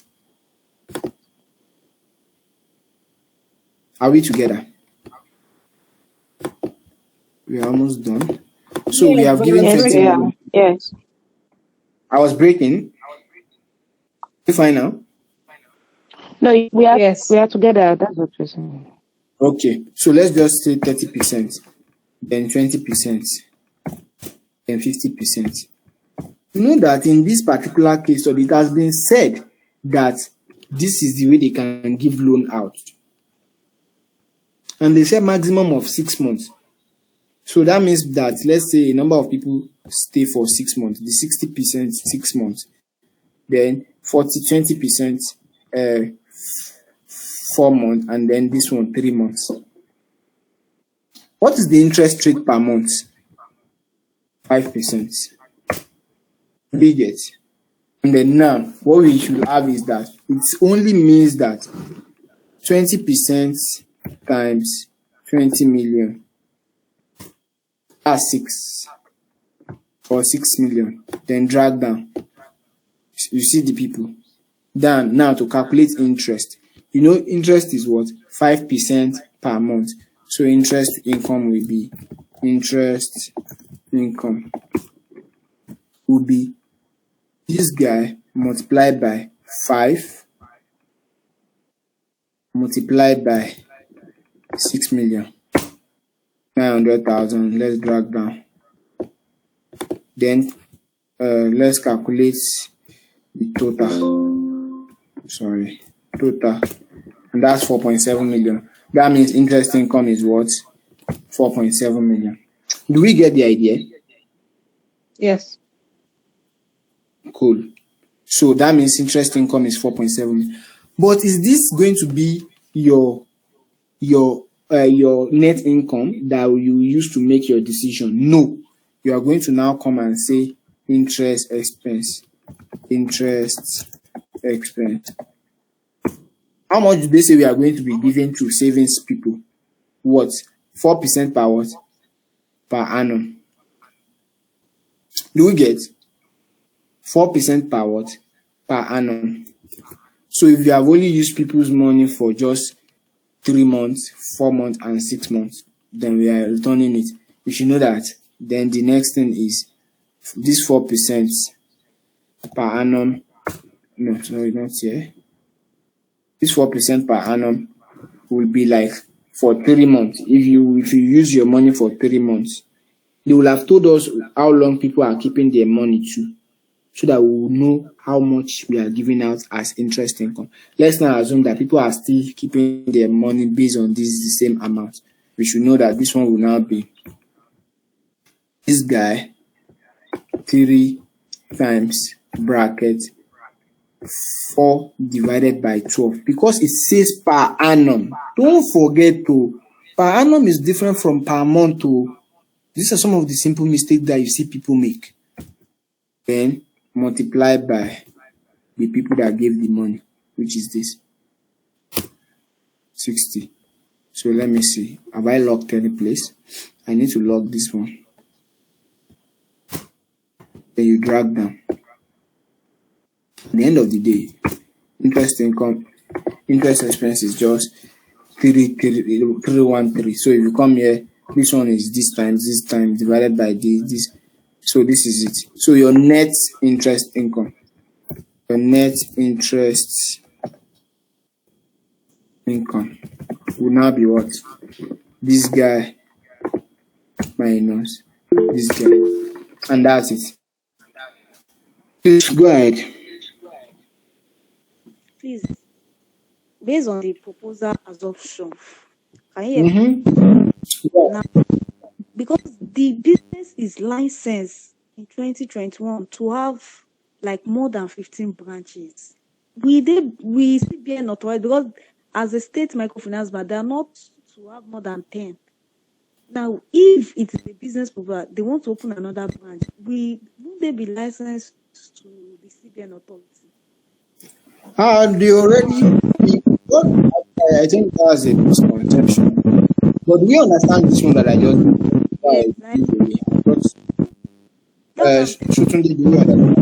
Yes, I do. Okay. So we'll not just speak on it a bit. Then give conclusion. Exactly. That's just it.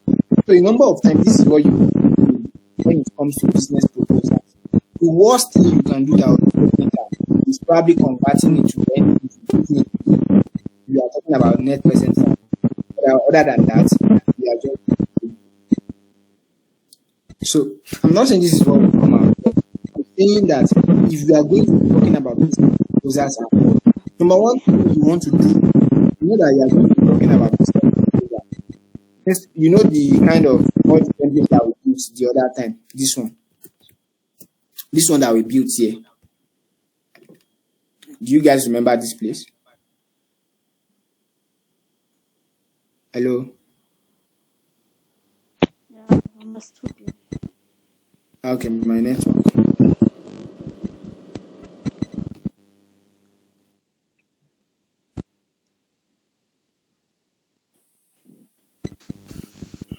Hello? Yeah, we can. Hello, do you remember this place? Yes. So, if you now replace this place with the Preseen, you know this was for the question from 2018. If you now replace this place with the Preseen will reply with the business evaluation evaluation of business figures. It will now be KMB's business proposal. We will now be talking about the individual business that we are talking about. Business A. We will talk about it. You will have seen information that will enable you to run commentary on them. That you'll be able to compare with what the circular says, what the guidelines says, and all. So for what I think who was talking the other time? That's I was one of Oyebola. For what Oyebola was saying, state microfinance state. The state microfinance bank is authorized to operate in one state or the federal capital territory. It is allowed to open branches within the same state or subject to prior rating approval of the CBN for each new branch or cash. It cannot be permitted to open more than 2 branches in the same local government unless it has established at least 1 branch or cash center in every local government of the state. So that's what the circular has said. So what I can only see here is the situation where they are telling you that they say that mute your mic. It's echoing. Thank you. I can hardly hear you. Okay, try saying. Try asking a question. Okay, probably I need to. Let me move my mic so that you can ask the question.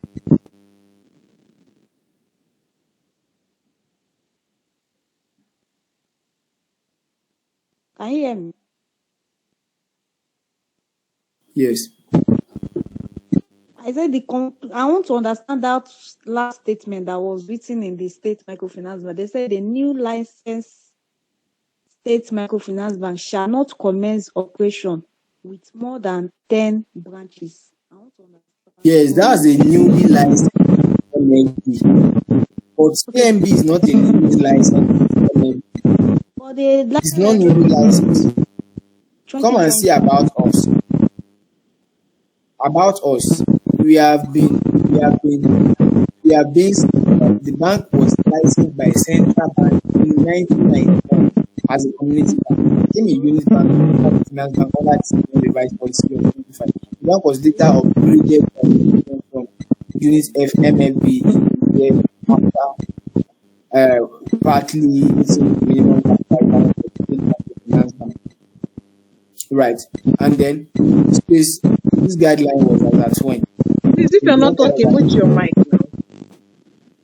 Apologies, guys. Please mute your mic. It's echoing. Thank you.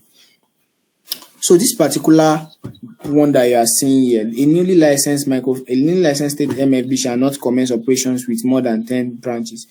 But KMB is not newly licensed. Probably the bank was later upgraded by CBN from unit MFB. But it became a unit microfinance bank under CBN revised policy since 2005. So it's not newly licensed. And also, we are not given the date when the circular was in place. So we can't say it is a newly licensed. So you don't bother yourself with all the information that you are given. And that's why I said planning is very key. Once you plan, whatever they say the requirement is, probably you should evaluate whether they should go for open a new branch in Abeokuta or 2 new branches in Abeokuta or open a new branch in Bagada or somewhere. You must be able to now come here, look at all these things that they've written here and how they relate to the new branches they want to open. And at the same time, you must be able to run income and expenses, something to say, these things are making sense. So probably they should play with CBN or something that they should be able to open that new branch because it is financially viable. But before financial viability, what you want to first look at is, does it even meet with the CBN guidelines? I hope that answers your question. But currently, KMB meets with CBN guidelines. Thank you. It does, right? Yes. Are you using earphone? You're using earphone, it's like affecting your mind. Using anything. It's affecting your mind.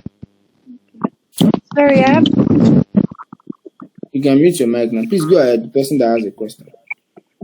So I think from when I read this thing, it stated that a newly licensed state microfinance bank, and in part of this report, though they were, I think it was like a process stuff, that it just got licensed to be a state microfinance bank. That it was upgraded. So I think the bank was later upgraded by the CBN. So does that mean that Upgraded to what? That's what you need to ask yourself. Upgraded to what? This is this place. yes, That's where we are. by the CBN after partly meeting the minimum capital requirements for state microfinance bank? Okay, in 2020. But now, if you come here, you want to ask yourself, right? When was this circular released? Or when was this circular, what was this called? Classification of microfinance banks in accordance with the Central Bank of Nigeria guidelines for MFB. When was it released for us to determine what a newly microfinance bank should be? Because, so now, if you look at this place, it has been open since 1991. But when did they start having branches? We need to look at that. When did they start having branches? Was it after they made them this guy, State Microfinance Bank, that they started having the branches? You see that part was not really clear. Or is it clear? I don't know if it is clear to anybody that can really explain. I understand you. It's not really clear to me either. Exactly. So since it is not really clear, what I would advise is you should be looking at where the business proposers want to head to. So the business proposal will guide you on what to do. So, because in my opinion, what I would have suspected is that, okay, they already have 15 local governments, right? But part of the things that was stated here is that a state microfinance cannot have more than 2 branches in a particular local government. They already have 15 out of 20. What if you see a situation where they say they want to open 2 branches at the same time in Abeokuta? And you know that they've already mentioned that Abeokuta is their head office. That means they have a branch there already. They now want to open 2 more branches in Abeokuta. You should know that that should not be allowed. That is impossible, because that means that they'll be having 3 branches in Abeokuta when they've not actually met the 20. You know, CBN says that you cannot have more than 2 in branches in the same local government unless you have established at least 1 in all local governments within the state.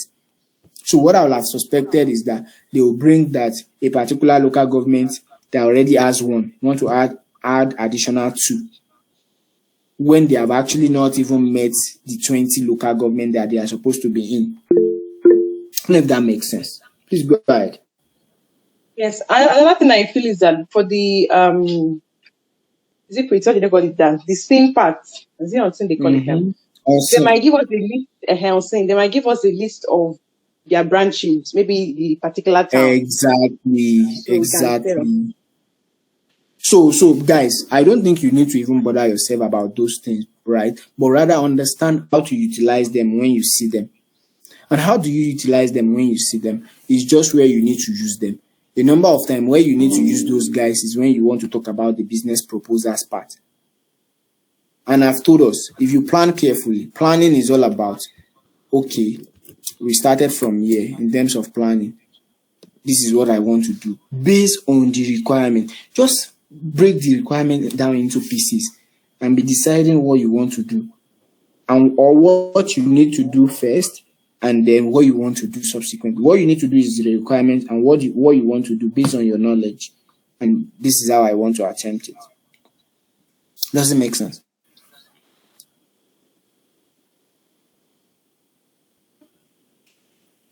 Can you hear me? Yes, it does. Yes, we can. Any final question from anybody before we call it a day?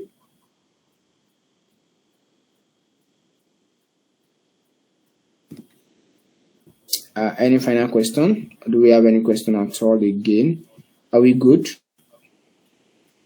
Can anybody summarize what's okay? Somebody, please go ahead. Please go ahead, Ajitola. Okay. My question goes those. on the cover page, the presentation of the report, is it going to be a letter format, or because I don't really get to know the exact format to use when presenting the report? So some people advise that you use like a letter-headed something. Yeah, Like some people are saying letter headed, some people are saying like the cover page or something. So personally, that's the least of my concern. Like that's the very least of my concern, right? Because those are just like templates. Any template that you use, there is no right or wrong about it. It's your organization. So whatever you do in your organization, so far it's not bullying anybody, or you are I don't know. But really, I would say that okay, if you want to do anything, probably you want to do the kind of designing the heading, say HCA enterprise, more like a letterhead something. Um, I don't know, but you can do something of sorts, really. But honestly, I don't think I've ever had to speak on it. So whatever you see people advise that you consider reliable or it makes sense, then it's fine. But that's like the least of my own concern, because the reason being that it is more of the report rather than it is more of the report that is the content rather than how the heading or no heading looks, really. So if at all you want to be bothered about the front page, I would just say you go for something that is as simple as this, or just do HKA Limited, plot 6, Ajayi, ABC Avenue. So this thing will be like a letterhead. I don't know if you are getting my gist. yeah, I am. So this Thanks. letterhead, and that's it. But in all honesty, I don't really consider all of these things anything big deal. So, and I see some people, this is another template that I actually have here that I think some people use. So some people do like this cover page, they do something of this, which is not bad too. Which is actually not bad. This is not bad as a cover page as well. All right. Yeah. Thank you. So I don't know, can you see my screen? Yeah, I can see it. So it's not bad. If you can have something like this cover page, Babatunde, XYZ and Co, the numbers that are there, report to blah blah blah, report on blah blah blah, prepared by blah blah blah, and then the date and then the report, and this is fine as well. Yeah, But that's like fine. well, like said, these are like the least of my concern, really, honestly. Yeah. Any other question from anybody? Okay, if there is no other question, I need somebody to try to let me have confidence that you guys actually understand how to actually plan and what to expect in less than 5 minutes. Who wants to try? And let's call it a day by day. Who wants to try? Who wants to try that they understand what we've actually spoken about here? To confirm that we've actually learned.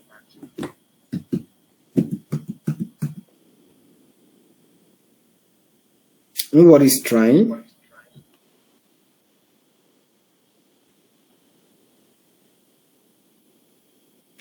Well, I think we are done already. So if nobody's trying, in summary, right, what we've done here is I'll just try to give us a bit of summary.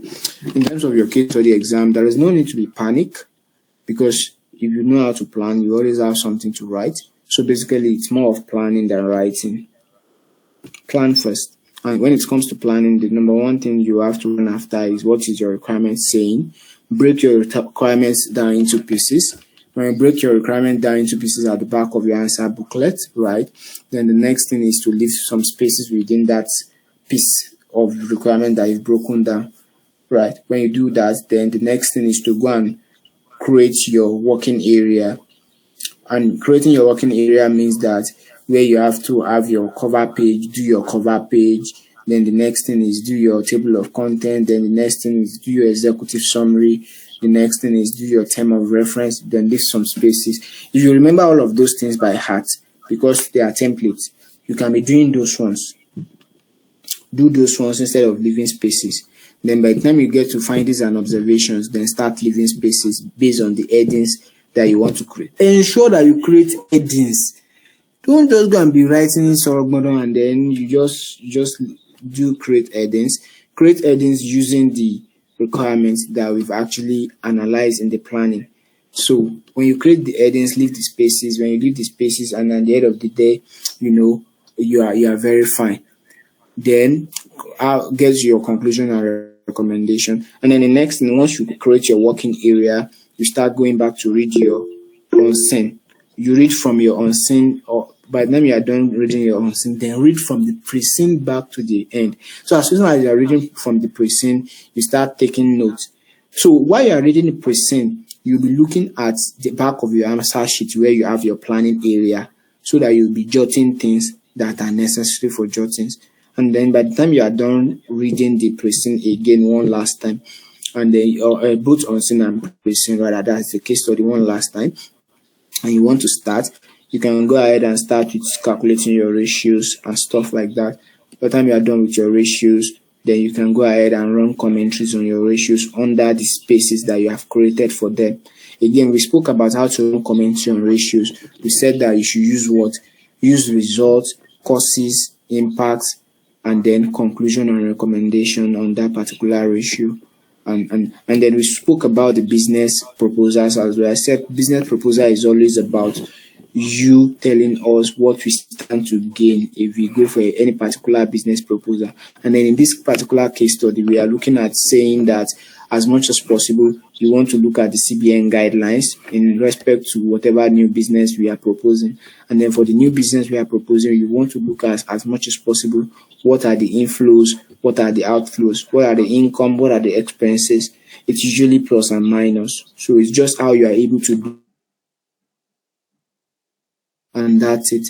A number of times, if you now see anything that is far away from your expectation, still just go ahead and read the case. By the time you read the case, you see things that will be related. A case study is written in English and you understand English, you see things that is related to whatever the particular mathematical question that you don't understand how to go about is. And a number of times, like I've said, business proposal is all about plus and minus, even in the real world. It's all about what? Plus and minus. So how you are able to add numbers together, get expenses, get income, and all of those things. Right. And lastly, conclusion and recommendations are always gotten from everything that you've been saying as per the financial health and then as per the business proposal. Just write a conclusion and recommendation that this is what you feel. And that's all. As much as possible, you have to be objective. In terms of ethical, what's it called? You can easily see those ones from the unseen part of the whole thing when they talk about probably they want to do X, Y, Z. And in terms of professional skepticism, those ones are usually used when you are even applying professional judgment. We've demonstrated that we are doing this thing. And then case, again, your ratio, let your ratio analysis be as explicit and detailed as possible, right? What other thing haven't I mentioned? I don't think there's anything else. Please go ahead. You raise your hand. Okay, sorry, quick one. When you are leaving space for things like this, if, for instance, maybe you budgeted for 3 pages for executive summary and you wrote 2 pages, so there's like a space in between. Is there no problem. Just put PTO. Please turn over. Okay. Yes. Then for executive summary, when we are writing the recommendation and conclusion, should we join everything together, both proposal 1 and proposal 2, or we should do separate for each proposal? For executive summary or recommendation and conclusion? Yeah, that executive summary. I would not really advise that you go that route. You can write your executive summary without even writing your recommendation and conclusion, but rather tell us what you have done. Executive summary is about what you have done in the report. So you can go the other route of not talking about what the recommendation and conclusion actually is, but rather going about the fact that you've made recommendation and also concluded on KMB's financial health. What do you think about that? instead of saying KMB's financial health is fine or not fine when you have actually not done it. You can say that you've made recommendations, you've made conclusions, and this report contains XYZ, XYZ, XYZ, and also as well as conclusion and recommendations on KMB's financial health. What do you think? I get what you're saying. I was talking more of the proposal part. Okay, so if it is more of the proposal part, are you talking about inside the findings and observation, the conclusion that is usually there? Within the executive summary, should we talk about the two proposals in terms of our recommendations? That's what I've said, that even in the executive summary, you don't necessarily need to talk about them in detail. You can say like a summary that we have spoken about business proposal 1, business proposal 2, and given our conclusion and recommendation on both. Instead of saying that this is your recommendation, this is your conclusion. You get, say conclusion is that they should go for the business. You know you've not done the analysis. You are not even sure whether you'll be right or wrong. You say they should go for the business. And then in the executive summary, you know that what you are saying is that I should say that we should go for the business. Is that not the case? Yes. But I am saying that why say that they should go for the business when you can tell them that you have made comments. This report contains comments on whether or not they should go for the business. So let them go and read the report to find out. That's another style to write your executive summary. I hope you get that point.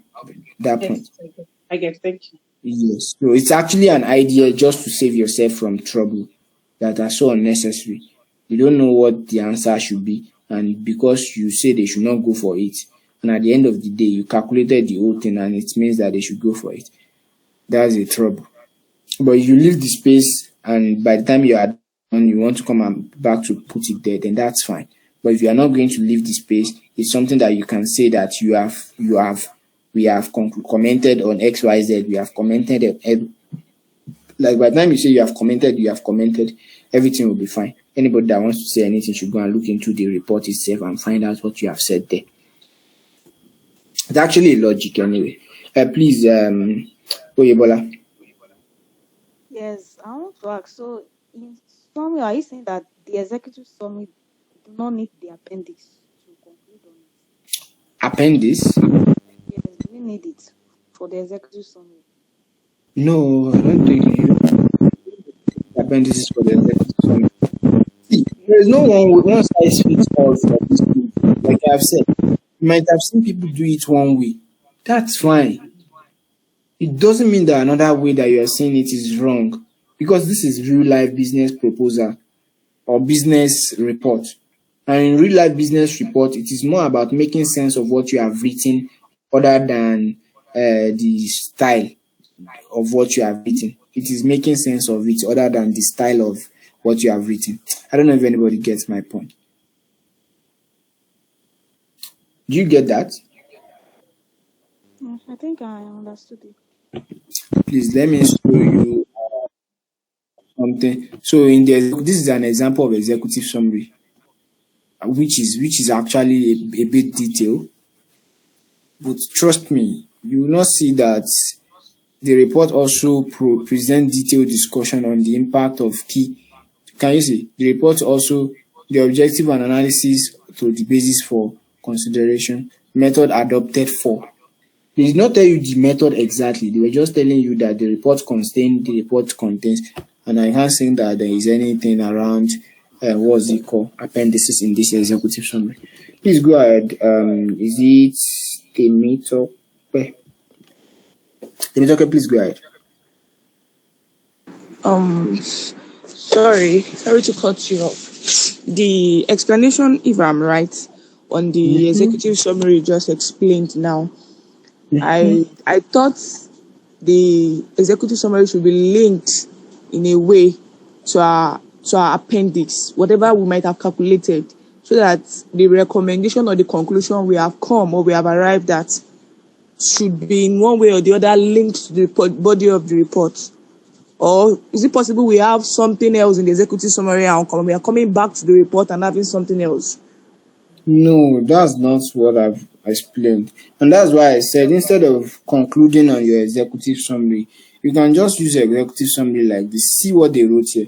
This report contains the strategic business analysis of XYZ Limited, showing the external opportunities and threats as well as internal strengths and weaknesses of the company.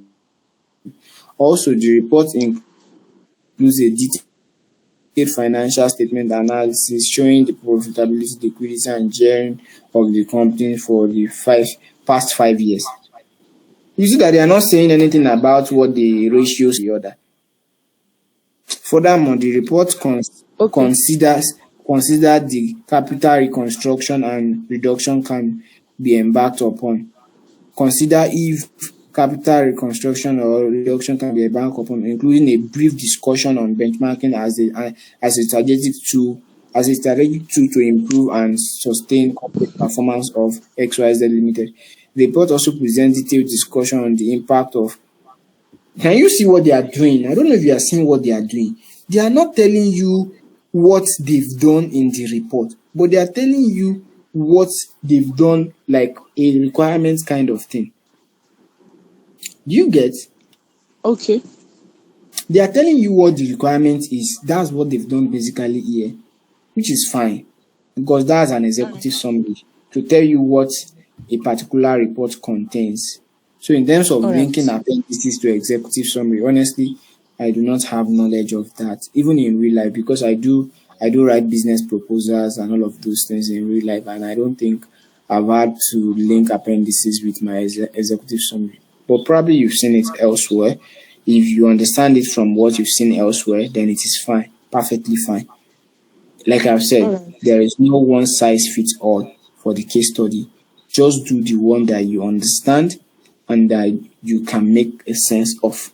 And the easiest one, I beg, the easiest one, not the one that you struggle to get mark. Oh. Don't follow anybody that's pushing you to struggle to get mark. Oh. Yeah, please. Thank you. You're welcome. Any final question? We spent a lot of time here. I think our 2 hours is up. Um, finance business partner. Thank you very, very much for hosting us. If there is no any other question, I think I will yield the mic at this time. Thank you very much. All right. Thank you very much, Sal. It's nice having you this evening. Really appreciate you taking our time to talk to us this evening. So really appreciate you. So thank you very much. And we also use this opportunity to wish everyone writing this paper and other papers success all the way. Thank you. Thank you very much for having me. All right. Good night, everyone. We'll see again. Thank you.